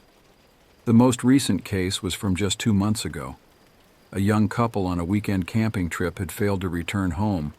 Their car was found at a trailhead near the lake, but extensive searches had turned up nothing. The article mentioned unconfirmed reports of a strange figure seen in the woods, but dismissed them as local superstition. My hands were shaking as I set down the phone. Was this connected to what we had experienced? Had Martin stumbled upon something far more sinister than a single deranged man in the woods? I knew I should leave it alone, drive away and never look back. But the writer in me, the part that always needed to know the whole story, wouldn't let it go. I had to know more. With a mixture of determination and dread, I started the RV and pulled back onto the highway. But this time, I wasn't driving away from Lake Laconic. I was heading back to the dark woods and the secrets they held. As I drove, I tried to formulate a plan. I couldn't just wander into the forest hoping to stumble upon answers. I needed to be smart, cautious. I decided my first stop would be the local police station. Maybe they could give me more information about the disappearances, or at least tell me if they'd made any progress with Martin's case. It was mid-afternoon by the time I reached the small town nearest to Lake Laconic. Pinewood was barely more than a main street with a handful of shops, a diner, and the promised police station. I parked the RV in front of the station, gave Cooper a reassuring pat, and headed inside. The station was small, just a front desk and a couple of offices visible behind it. A middle-aged officer looked up as I entered, his expression a mixture of boredom and curiosity. "Can I help you?" he asked, setting aside the paperwork he'd been working on. I took a deep breath and approached the desk. "I hope so. My name is David, and I was camping at Lake Laconic a couple of nights ago. Something happened, and I'm trying to make sense of it." The officer's eyebrows rose slightly. "You wouldn't happen to be the fellow who brought in that injured man, would you? Martin, I think his name was?" I nodded, relieved that at least part of my story was already known. "That's right. I was hoping you could tell me if there's been any progress on his case. And I found some information online about other disappearances in the area. I was wondering if they might be connected." The officer, his nameplate read Jenkins, leaned back in his chair, his expression growing serious. "Why don't you step into my office, David? I think we need to have a talk." As I followed Officer Jenkins into his small, cluttered office, I couldn't shake the feeling that I was about to step into something much bigger and potentially much more dangerous than I had anticipated. But there was no turning back now. I had to know the truth, no matter where it led. I entered Officer Jenkins's office, a small room cluttered with files and papers. He gestured for me to sit in a chair in front of his desk, then closed the door behind us. "All right, David," Jenkins began, settling into his chair behind the desk. "Let me fill you in on what we know so far. Martin's story checks out, at least partially. We found the cabin he mentioned, and there were signs of a struggle, but whoever was living there had cleared out by the time we arrived." I leaned forward, my heart racing. "And the man who attacked us at the campsite?" Jenkins shook his head. "No sign of him. We've increased patrols in the area, but the forest is vast. It's like looking for a needle in a haystack." I hesitated, then asked, "What about the other disappearances? The ones I read about online?" The officer's face grew serious. "We've had our share of missing persons cases over the years. It's not uncommon in areas like this. Hikers get lost, accidents happen. But I'll admit the frequency has been concerning." He pulled out a map of the area and spread it on the desk. Red pins dotted the forest around Lake Laconic. Each of these marks a disappearance or a reported strange sighting over the past 5 years. As you can see, they're concentrated in this region. I studied the map, a chill running down my spine. "That's where I was camping, where I found Martin." Jenkins nodded grimly. "Exactly. We've been investigating, but we're a small department with limited resources. And to be frank, we're out of our depth here." "What do you mean?" I asked. The officer sighed, rubbing his forehead. "Some of the things we found, they don't make sense. Strange tracks, shelters that couldn't have been built by any animal we know of. And the witnesses who've come back, well, their stories don't always add up." I thought of Martin, his wild eyes and incoherent ramblings. "Like Martin?" "Like Martin," Jenkins confirmed. "We've had people turn up days or weeks after going missing, with no memory of where they've been. Others swear they've seen things in the woods that can't possibly exist. Most folks write it off as trauma or exposure, but..." He trailed off, leaving the implication hanging in the air. I finished the thought for him. "But you're not so sure." Jenkins leaned back in his chair, fixing me with a steady gaze. "I've been an officer in this town for 20 years, David. I know these woods, and I know the people here. Something's changed in the past few years. Something's out there, and it's not natural. I felt a mix of fear and excitement coursing through me. This was bigger than I'd imagined. A real mystery unfolding right before my eyes. The writer in me was already spinning possible narratives, but the rational part of my brain was screaming warnings. "What can I do?" I asked, surprising myself with the question. Jenkins raised an eyebrow. "Do? Son, the best thing you can do is get in your RV and drive far away from here. Forget about Lake Laconic and everything that happened. Trust me, you don't want to get mixed up in this." But even as he said it, I knew I couldn't just walk away. I'd come this far, and the story, whatever it was, had its hooks in me now. "I appreciate the advice, officer," I said slowly, "but I can't just leave, not knowing what I know now. There must be some way I can help with the investigation." Jenkins studied me for a long moment, then sighed heavily. "I can't officially involve you in any capacity, but if you're determined to stick around, there might be something you can do." He pulled out a business card from his desk drawer and scribbled a name and address on the back. "There's a woman who lives on the outskirts of town, Mary Hawkins. She's been here longer than anyone, and she knows these woods better than most. If anyone has insights into what's going on, it's her." I took the card, examining the hastily written details. "And you think she'll talk to me?" Jenkins shrugged. "Can't say for sure. Mary's particular about who she opens up to. But she might be more willing to talk to an outsider than to us. We haven't exactly seen eye to eye over the years." I pocketed the card, a new sense of purpose filling me. "Thank you, Officer Jenkins. I'll see what I can find out." As I stood to leave, Jenkins called out, "David." I turned back to face him. "Be careful out there. Whatever's going on, it's dangerous. Don't take any unnecessary risks." I nodded, the gravity of the situation settling over me once more. "I'll be careful," I promised. As I left the police station and headed back to my RV, my mind was racing. What had I gotten myself into? And more importantly, what would I find when I dug deeper into the mysteries of Lake Laconic? With a mix of anticipation and trepidation, I started the RV and set off towards the address Jenkins had given me. Whatever secrets Mary Hawkins held, I was determined to uncover them. As I drove through the winding roads leading to Mary Hawkins' house, the forest seemed to press in on all sides. The trees were older here, their gnarled branches reaching out over the road like grasping fingers. I couldn't shake the feeling that I was being watched. I found Mary's house at the end of a long, overgrown driveway. It was an old craftsman-style home, its paint peeling and shutters hanging askew.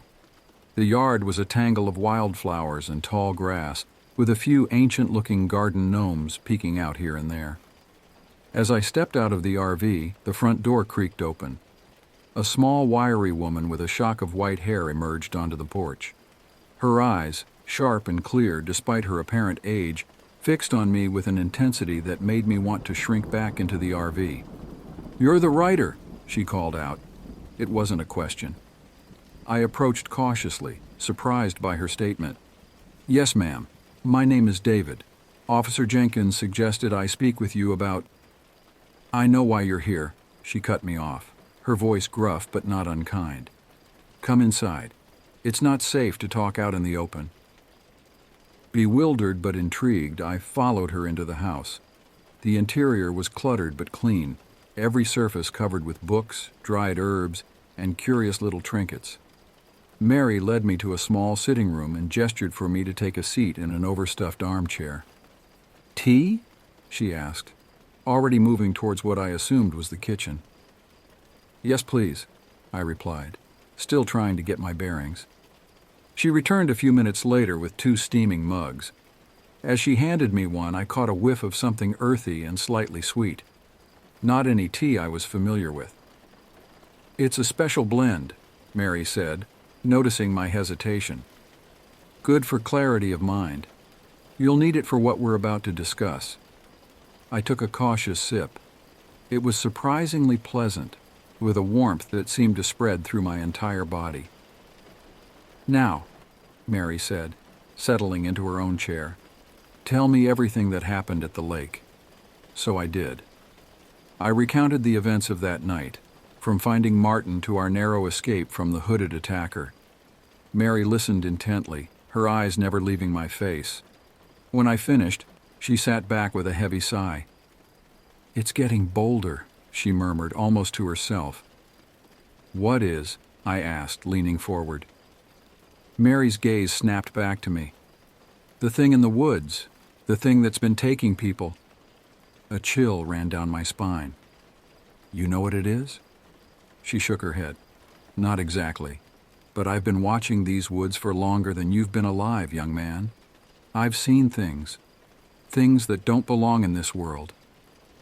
I felt a mixture of excitement and fear coursing through me.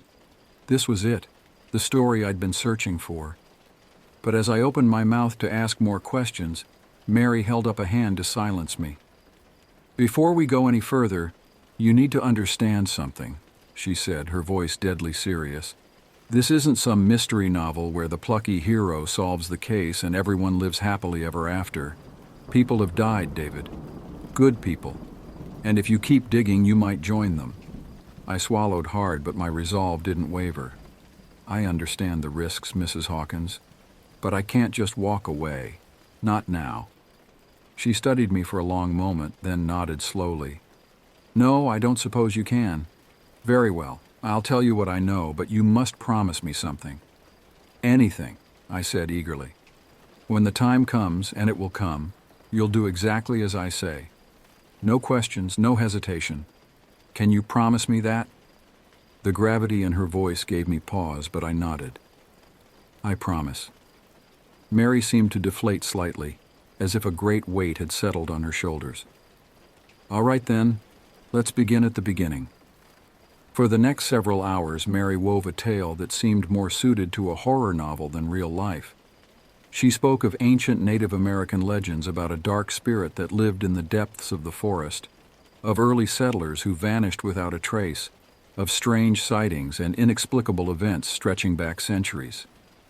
"But it was always just stories," she said, refilling our teacups. "Things to scare children into staying close to home. Until about 5 years ago." "What changed?" I asked, completely engrossed in her narrative. "There was a storm," Mary replied. "The worst I've ever seen. Lightning struck an old oak tree deep in the forest, a tree that had stood for hundreds of years. When it fell, it split the earth beneath it." She paused, her eyes distant. "Something woke up that night, something old, something hungry." I felt a shiver run through me despite the warm tea in my hands. "And you think this thing is responsible for the disappearances?"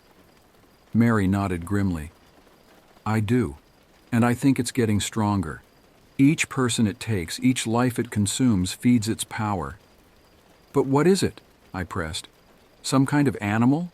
A person?" "Neither," Mary said, "and both.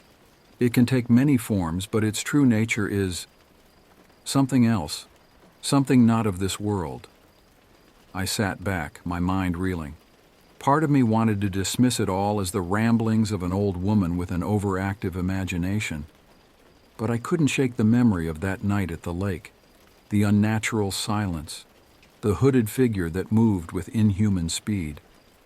"What can we do?" I asked finally. Mary's expression turned grim. "Do? There's nothing we can do, except try to warn people away, keep them safe." "But there has to be a way to stop it," I insisted. "To kill it, or banish it, or whatever." She shook her head. "Many have tried over the years. None have succeeded." I opened my mouth to argue further, but a sudden noise from outside made us both freeze. It was a low, rumbling sound, almost like a growl, but deeper, more wrong somehow. Mary was on her feet in an instant, moving with a speed that belied her age. "It's here!" she hissed. "We've talked too long, drawn its attention." My heart was pounding so hard I could barely hear over the rush of blood in my ears. "What do we do?" "We run," Mary said, already moving towards the back of the house. "Now!" I followed her through a narrow hallway and out a back door. The night air hit me like a slap, cold and damp. Mary was already halfway across her overgrown backyard, heading for a small shed. As I raced after her, I heard it again, that awful rumbling growl. Closer now, too close. I didn't dare look back. Mary reached the shed and yanked the door open. "Inside!" she barked. "Quickly!" I dove in after her, my breath coming in ragged gasps. The interior of the shed was pitch black and smelled of damp earth and rusted metal. I heard Mary fumbling with something, and then a soft light filled the space. She held an old oil lantern, its flame flickering weakly. In its light I could see that we weren't in a normal shed at all. The walls were covered in strange symbols, and the floor was gone, replaced by a set of rough-hewn stone steps leading down into darkness. "What is this place?" I whispered. "Our only chance," Mary replied grimly. She thrust the lantern into my hands. "Take this. Go down the steps. Don't stop. Don't look back. No matter what you hear, keep moving." "What about you?" I asked, even as I moved towards the stairs. Mary's face was set in grim determination. "I'll hold it off as long as I can. Give you time to escape." "But no buts," she snapped. "You promised to do as I said. Now go!" With one last look at the old woman who had become my unlikely ally, I started down the steps. The darkness seemed to swallow me whole, the lantern's feeble light barely illuminating a few feet ahead. The stone steps seemed to go on forever, spiraling down into the earth. The air grew colder and damper with each step, and the walls narrowed until I could almost touch both sides at once. The lantern's flickering light cast grotesque shadows on the rough stone walls, making me jump at every perceived movement. Above me I could hear muffled sounds of struggle, crashes, inhuman growls, and worst of all, Mary's voice raised in what sounded like a chant in a language I didn't recognize. I wanted to turn back, to help her, but her words echoed in my mind. "Don't stop. Don't look back. No matter what you hear, keep moving." So I pressed on, my free hand trailing along the damp wall for balance. The steps were uneven and slick with moisture, forcing me to move slowly despite my growing panic. I lost all sense of time in that dark descent, my world narrowing to the small circle of light from the lantern and the endless downward spiral of steps. Just as I was beginning to wonder if the stairs would ever end, my foot met level ground. I stumbled slightly, caught off guard by the sudden change. Raising the lantern higher, I found myself in a small circular chamber. The walls were covered in the same strange symbols I'd seen in Mary's shed, and directly across from me was a heavy wooden door. I approached it cautiously, my hand trembling as I reached for the iron handle. It was ice cold to the touch, and for a moment I hesitated. What lay beyond this door? Was I walking into even greater danger? But a thunderous crash from far above made the decision for me. Whatever was happening up there, I couldn't go back. Taking a deep breath, I turned the handle and pushed the door open. A rush of fresh, cool air hit me, carrying with it the scent of pine and damp earth. I blinked in surprise as I stepped through the doorway, finding myself not in another underground chamber, but in a forest clearing. The full moon hung low in the sky, bathing everything in an eerie silver light. Tall pines surrounded the clearing, their branches swaying gently in a breeze I couldn't feel. And in the center of the clearing stood a massive oak tree, its trunk easily wider than my RV. As I approached the oak, I noticed something odd. Despite its enormous size, the tree looked wrong somehow. Its bark was too smooth, its leaves too dark, and there was something about the way it loomed over the clearing that made the hair on the back of my neck stand up. I was so focused on the tree that I almost missed the figure standing in its shadow. My heart leapt into my throat as I raised the lantern, only to sag with relief when I recognized Mary. "Mrs. Hawkins," I called out, hurrying towards her. Thank God you're all right. I thought. But as I got closer, the words died in my throat. Mary stood unnaturally still, her back to me, and there was something off about her silhouette. Mrs. Hawkins? I said again, more hesitantly this time. Slowly, so slowly, she turned to face me. In the lantern light, I could see that her eyes were wide and glassy, her face slack, and protruding from her chest was a thick, root-like tendril that led back to the massive oak tree. I stumbled backward, my mind reeling in horror. This couldn't be real. It had to be a nightmare. But then Mary's mouth opened, and when she spoke, it wasn't her voice that came out. It was deeper, older, with a sound like rustling leaves and cracking wood. "Welcome, David," the thing wearing Mary's face said. "We've been waiting for you." I wanted to run, to scream, to wake up from this nightmare. But I was rooted to the spot, unable to look away from the terrifying scene before me. What are you?" I managed to choke out. The thing smiled, using Mary's face in a way that was utterly wrong. "We are the forest," it said. "We are the hunger in the dark, the whisper in the trees. We are what your kind has forgotten, and what you will soon remember." As it spoke, more tendrils snaked out from the massive oak, writhing across the ground towards me. I tried to back away, but my legs wouldn't respond. "Why are you doing this?" I asked, desperately trying to buy time to think of a way out of this impossible situation. "To survive," the creature said simply. "Your kind has forgotten the old ways, forgotten to feed us, to worship us, so we must take what we need." The tendrils were at my feet now, slowly coiling around my ankles. I could feel their unnatural warmth through my jeans, a sensation that was both revolting and terrifyingly alluring. "Please," I begged, not even sure what I was asking for. "Please don't do this." The thing wearing Mary's face tilted its head, an almost curious expression crossing its features. "You are different," it said. "You seek the truth. You want to understand." "Yes," I said quickly, latching onto this potential lifeline. "Yes, I want to understand. I'm a writer. I can tell your story. Let people know about you." For a long moment, the creature was silent, its stolen eyes boring into mine. Then slowly it nodded. "Perhaps," it said, "there is another way, a way for both of us to get what we want." The tendrils around my ankles loosened slightly but didn't retreat entirely. "What do you mean?" I asked cautiously. "A bargain," the creature said.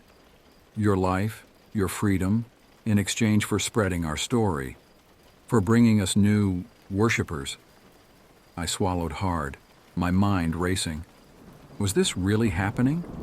Was I actually negotiating with some ancient, monstrous entity in the middle of a haunted forest? "And if I refuse?" I asked, already knowing the answer.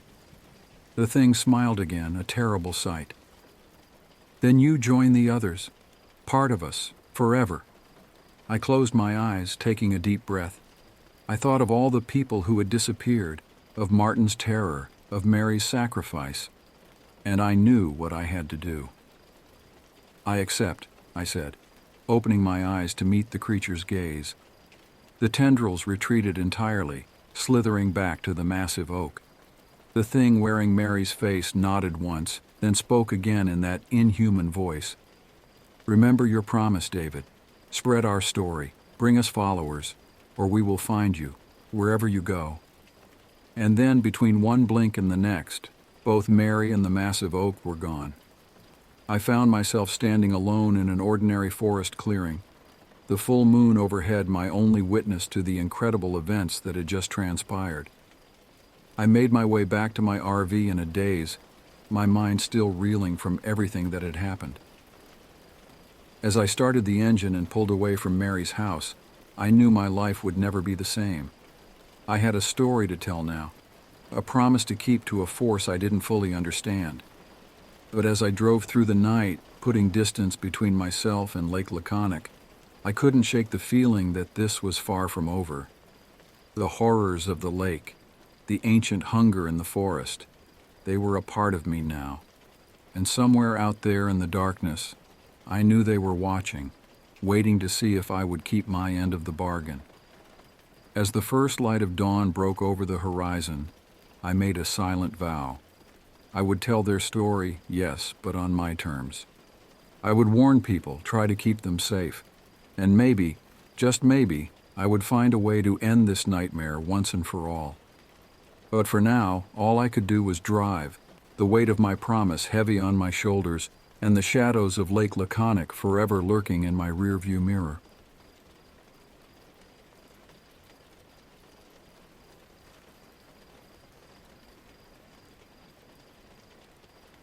It was supposed to be just another weekend getaway.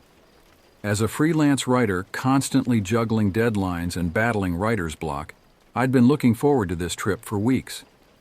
The plan was simple. Me, my loyal golden retriever, and our trusty RV, heading out to a secluded lake for a couple of days of peace and quiet.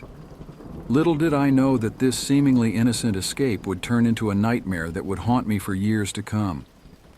The drive to the lake was uneventful. We left the city behind, the concrete jungle gradually giving way to rolling hills and dense forests.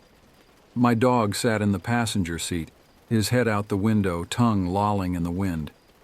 His excitement was contagious, and I found myself grinning as we wound our way along the narrow country roads. As we approached the lake, the sun was already dipping low on the horizon, painting the sky in brilliant hues of orange and pink. The lake itself was a mirror, reflecting the sky's vibrant colors and the silhouettes of the surrounding pines. It was breathtaking, and for a moment I forgot all about my writing woes and looming deadlines. I found a secluded spot to park the RV about 50 yards from the shoreline. It was perfect, close enough to the water for easy access, but far enough back to give us some privacy. As I set up our campsite, I noticed an old pickup truck parked about 100 yards away, partially hidden by a cluster of trees. The truck looked like it had seen better days. Its once red paint was now a patchwork of rust and faded color, and the tires seemed to be slowly sinking into the soft earth. It struck me as odd, but I shrugged it off. Probably belonged to some old-timer who used the lake as his private fishing spot. With the RV parked and leveled, I set up my folding chair by the water's edge. My dog sprawled out beside me, his tail thumping contentedly against the ground. I cracked open a cold beer from the cooler and took a long, satisfying swig. The stress of the city seemed to melt away with each passing moment. As darkness fell, I lit a small campfire and roasted some hot dogs for dinner. My furry companion got his share too, of course. The night was quiet, almost unnaturally so. No crickets chirping, no frogs croaking, just the occasional pop and crackle from the fire. It should have been peaceful, but something about the silence made the hair on the back of my neck stand up. After dinner, I decided to take a walk around the area, partly to work off the hot dogs, and partly to shake off the unease that had settled over me. I grabbed my flashlight and set off along the lakeshore, with my dog trotting along beside me. The moon was nearly full, casting an eerie glow over the landscape. Long shadows stretched across the ground, and the trees on the far side of the lake looked like dark sentinels standing guard. As we walked, I noticed something strange, fresh footprints in the mud near the water's edge. Curiosity got the better of me, and I followed the trail. It led away from the lake and towards the old pickup truck I'd noticed earlier. As we got closer, I saw a faint light coming from inside the truck's cab. My heart began to race. Someone was in there. I crept closer, trying to stay quiet. My dog, sensing my tension, remained silent at my side. When I reached the truck, I peered through the cracked rear window. What I saw made my blood run cold. A man was hunched over in the back seat, surrounded by piles of ratty clothes and empty food cans. He was muttering to himself, his hands moving frantically as if searching for something. In the dim light of a battery-powered lantern, I could see that his clothes were torn and filthy, his hair a matted mess. I backed away slowly, not wanting to alert him to my presence. But as I turned to leave, I heard his mutterings more clearly. The words were still indistinct, but the tone sent shivers down my spine. It was a mix of fear and anger, punctuated by what sounded like quiet sobs. My dog and I hurried back to the RV. Once inside, I locked the door and pulled down all the shades. My mind was racing. Who was that man? Why was he living in that old truck? Was he dangerous? I turned on the small TV, hoping the noise would drown out my thoughts and calm my nerves. Hours passed, and I found myself drifting off to sleep despite my unease. But just as I was about to succumb to exhaustion, a sound jolted me awake. A soft, hesitant knock on the RV door. My heart leaped into my throat. My dog was instantly alert, his ears perked and a low growl rumbling in his chest. I grabbed the heavy-duty flashlight I kept by the bed, it could serve as a weapon if needed, and approached the door cautiously. "Who's there?" I called out, trying to keep my voice steady. No response came, just another knock, more insistent this time. "I said, who's there?" I repeated louder now. Finally, a voice answered, weak, raspy, barely above a whisper. "Please, help me." I hesitated, my hand on the door handle. Everything in me screamed that this was a bad idea, that I should call the police or simply drive away. But something in that voice, the raw desperation, made me pause. Slowly, I cracked open the door, keeping the chain lock engaged. The man from the truck stood there, looking even more haggard up close. His eyes were wild, darting back and forth as if expecting something to leap out of the shadows at any moment. "What do you want?" I asked, still not opening the door fully. "Please," he repeated, his voice shaking. "Someone's after me. He's going to kill me. I need help." I weighed my options quickly. We were miles from the nearest town, and cell reception out here was spotty at best. Even if I called the police, it could be hours before they arrived. And if this man was truly in danger, against my better judgment, I unlatched the chain and opened the door. "Come in," I said, stepping back to let him enter. "But I'm warning you, any funny business and you're out. Got it?" He nodded frantically and stumbled inside. I directed him to sit at the small table while I fetched a bottle of water from the fridge. My dog positioned himself between me and the stranger, his normally friendly demeanor replaced by watchful caution. "What's your name?" I asked as I handed him the water. He gulped it down before answering. "Martin. My name's Martin."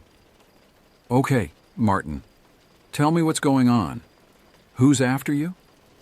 Martin's hand shook as he set down the empty bottle. "I was hiking through the forest a few days ago when I came across this old cabin. It was raining, so I thought I'd take shelter inside. I thought it was abandoned, but—" He trailed off, his eyes going distant. "But what?" I prompted. "There was someone living there. A man. He wasn't right in the head. When he found me, he went berserk. Started screaming about trespassers and thieves. He had a knife." Martin's hand unconsciously went to his side, and I noticed a dark stain on his shirt that I hadn't seen before. "Good grief," I muttered. "Did you go to the police?" Martin shook his head vehemently. "I tried, but he followed me. He knows these woods better than anyone. Every time I thought I'd lost him, he'd show up again. I've been running for days. When I saw your RV, I hoped—" Just then, a loud bang resonated through the RV like something heavy hitting the side. My dog erupted into furious barking, and I felt my heart skip a beat. "Stay here," I told Martin, grabbing my flashlight and the hunting knife I kept in a kitchen drawer. With shaking hands, I unlocked the door and stepped outside. The night air was cold, raising goosebumps on my skin. The campfire had died down to glowing embers, casting just enough light to create moving shadows at the edge of my vision. I swept the flashlight beam across the clearing, seeing nothing out of place. I was about to head back inside when a low, menacing voice spoke from the darkness. "Where is he?" I spun around, my heart pounding so hard I could hear it in my ears. A figure stood at the edge of the clearing, a man, tall and powerfully built. His face was hidden in the shadow of a hood, but I could see the glint of moonlight on the blade of a knife in his hand. "Get out of here," I shouted, trying to sound braver than I felt. "Leave us alone." The man took a step forward. "Give me the little rat and I'll go. Otherwise—" He left the threat hanging in the air. I knew in that moment that there was no reasoning with this man.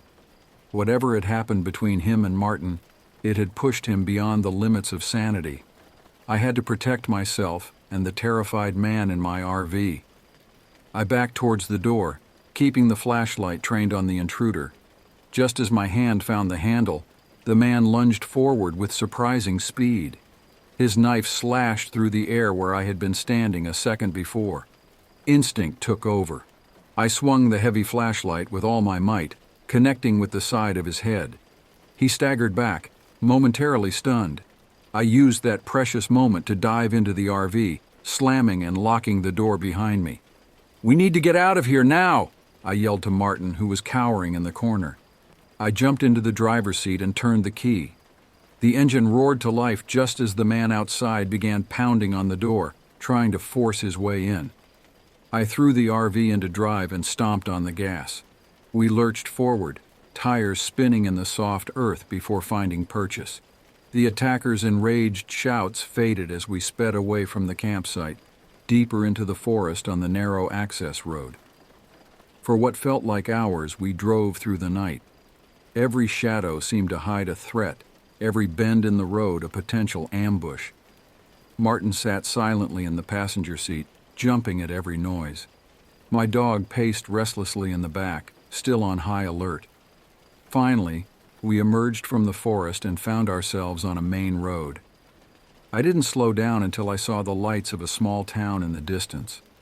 I pulled into the parking lot of a 24-hour diner, the bright fluorescent lights a stark contrast to the darkness we'd just escaped. "Wait here," I told Martin. I went inside, explained the situation to the startled waitress, and used the phone to call 911.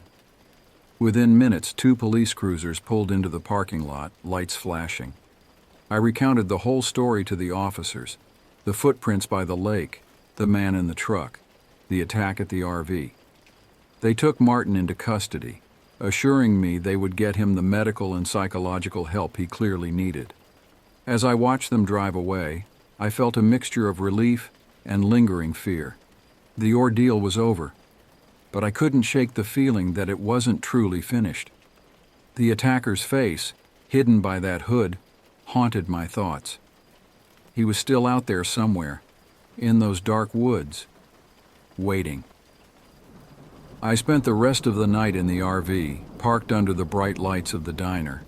Sleep was impossible. Every sound made me jump. Every shadow seemed to move. My dog stayed by my side, a constant, comforting presence. As the first light of dawn broke through the darkness, I made a decision. I couldn't go back to my normal life, not yet. The shadow of that night loomed too large. I needed time to process, to heal. I packed up the RV, made sure we had enough supplies, and set off down the highway. I had no destination in mind, just a need to keep moving, to put distance between myself and that lake. The road stretched out before me, a ribbon of possibility. Maybe, just maybe, I could find peace again. But for now, all I could do was keep driving, keep fighting the memories, and hope that somewhere down this long road I would find the solace I so desperately sought. As the sun rose higher in the sky, painting the world in warm, comforting colors, I allowed myself a small smile. Whatever lay ahead. As I drove away from the small town, the events of the night replayed in my mind. The adrenaline was wearing off, leaving me exhausted and jittery. My dog dozed in the passenger seat, occasionally lifting his head to check on me. I drove for hours, stopping only for gas and quick bathroom breaks. By mid-afternoon, I found myself in a different state, surrounded by unfamiliar landscapes. The mountains gave way to rolling hills, then to flat farmland stretching to the horizon. As the sun began to set, I knew I needed to find a place to rest. I was dead on my feet, and continuing to drive would be dangerous. I pulled into a truck stop, parking the RV in a well-lit area near other vehicles. After feeding my dog and grabbing a quick meal for myself from the truck stop diner, I settled in for the night. Sleep came in fits and starts, punctuated by vivid nightmares of hooded figures and gleaming knives. I woke early the next morning, feeling far from refreshed. As I sat at the small table in the RV, nursing a cup of instant coffee, I tried to plan my next move. I couldn't keep driving aimlessly forever. I needed a goal, a destination. That's when I remembered an old friend from college who had moved out west years ago. We hadn't spoken in a while, but last I heard he was living in a small town in Colorado. It was as good a destination as any, and having a friendly face around might help me process everything that had happened. I found a payphone and managed to track down his number. To my relief, he answered. "Hey, it's me," I said, suddenly feeling awkward. "How do you explain something like this?" "Well, I'll be damned," he replied, genuine warmth in his voice. "It's been ages. How are you?" I've been better," I admitted. "Listen, I know this is out of the blue, but I'm on a bit of an impromptu road trip. I was wondering if I could crash at your place for a few days." There was a pause, and for a moment I thought he might refuse. But then he said, "Of course, man. Is everything okay?" "It's a long story," I said. "I'll explain when I get there." He gave me his address, and I set off with a sense of purpose. Having a destination made me feel more in control, like I was moving towards something instead of just running away. The drive to Colorado took 2 more days. I stuck to back roads and small towns, avoiding major highways and cities. Maybe it was paranoia, but I couldn't shake the feeling that I was being followed. When I finally pulled into my friend's driveway, the relief was palpable. His house was at the edge of a small town, backed by dense forest. As I stepped out of the RV, the crisp mountain air filled my lungs, and for the first time in days, I felt like I could breathe. My friend came out to greet me, his face a mixture of happiness and concern. "You look like hell," he said, pulling me into a bear hug. "Feel like it too," I replied with a weak laugh. Over the next few days, I told him everything. To his credit, he listened without judgment, only asking questions to clarify details. When I finished, he let out a long whistle. "That's one hell of a story," he said. "Have you thought about going to the police?" I shook my head. "And tell them what? That I picked up a stranger in the woods who was being chased by another stranger with a knife? I have no proof, and for all I know, Martin could have been the bad guy in all this." My friend nodded thoughtfully. "Well, you're welcome to stay here as long as you need. Maybe some time away from everything will help clear your head." I took him up on his offer, settling into a routine over the next week. During the day, I'd help him with odd jobs around the property or take long walks in the woods with my dog. In the evenings, we'd sit on the porch, sharing beers and swapping stories from the years we'd been out of touch. Slowly, I felt myself starting to relax. The constant feeling of being watched began to fade, and I could go hours without thinking about that night by the lake. But just as I was starting to feel normal again, something happened that brought it all crashing back. I was in town picking up groceries when I saw him. The man from the woods, the one who had attacked us at the RV. He was across the street talking to someone in a parked car. My heart nearly stopped. I ducked behind a display of apples, praying he hadn't seen me. When I peeked out again, he was gone, and so was the car. I rushed back to my friend's house, my mind racing. How had he found me? What did he want? And most importantly, what was I going to do now? As I pulled into the driveway, I saw my friend talking to someone on the porch. As I got closer, my blood ran cold. It was Martin. My friend saw me and waved, a big smile on his face. "Hey, look who showed up asking about you." I forced a smile, my hand tightening on my car keys. This was far from over. My mind raced as I approached the porch. Martin stood there, looking much healthier than when I'd last seen him. He was clean-shaven, wearing fresh clothes, and had a nervous smile on his face. "Hey," I said cautiously, my eyes darting between Martin and my friend. "This is unexpected." Martin stepped forward, his hands raised slightly as if to show he meant no harm. "I know this must be a shock," he said, "but I needed to find you, to explain everything." My friend, sensing the tension, excused himself to give us some privacy. Once he was inside, I turned back to Martin. "Start talking," I said, my voice low and tense. Martin took a deep breath. "First, I want to apologize for involving you in all this. You saved my life that night, and I put you in danger. I'm sorry." I nodded, waiting for him to continue. "The man who was chasing me, he's my brother," Martin explained. "We had a falling out years ago over our family's property. He became obsessed, convinced I was trying to steal his inheritance. When I went to confront him at our old cabin, things got out of hand." "And the knife?" I asked. Martin winced. "He attacked me first. I managed to get away, but I was scared and confused. I didn't know who to trust." As Martin spoke, I felt some of the tension leave my body. His story made sense, filling in the gaps that had been haunting me.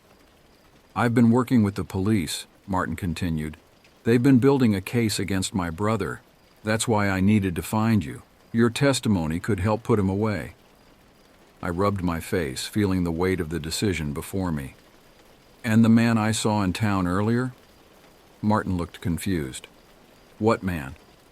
Before I could answer, we heard the sound of tires on gravel. A police car pulled into the driveway, followed by another unmarked vehicle. 2 officers stepped out, along with a man in a suit who introduced himself as a detective. They explained that they had been tracking Martin's brother and had finally arrested him earlier that day. "We found evidence at his home linking him to several other crimes," the detective explained. "Your friend here," he nodded at Martin, "has been instrumental in helping us build our case, but we could use your statement to solidify things." Over the next few hours, I recounted my experience to the police. It felt cathartic to finally share the full story with authorities who believed me. They assured me that with the evidence they had collected, along with my testimony and Martin's, his brother would be facing serious jail time. As the police were leaving, Martin turned to me. "I can't thank you enough for what you did that night. You didn't know me, but you still chose to help. I don't know many people who would have done that." I shrugged, feeling a mix of emotions. "I'm just glad it's over." "It is," Martin agreed. "And I want you to know that you don't have to worry anymore. My brother can't hurt anyone now." In the days that followed, I gave my official statement at the local police station. The detective kept me updated on the case, and, true to his word, Martin's brother was indicted on multiple charges. With the threat finally gone, I felt a weight lift off my shoulders. My friend convinced me to stay in town for a while longer, and I found myself enjoying the peace of the mountains. I started writing again, the words flowing easier than they had in years. Weeks turned into months, and I realized I had fallen in love with the small town. I decided to stay, renting a small cabin on the outskirts of town. My dog seemed to love the wide open spaces as much as I did. One crisp fall morning, as I sat on my porch working on my latest writing project, I reflected on how much had changed. The nightmare by the lake felt like a lifetime ago. In its place was a sense of peace I hadn't felt in years. I had faced my fears, helped bring a dangerous man to justice, and in the process, found a new home and a renewed passion for my work. As I watched the sun rise over the mountains, painting the sky in brilliant hues, I smiled to myself. Sometimes the most terrifying experiences can lead us to exactly where we need to be. My dog trotted up, dropping a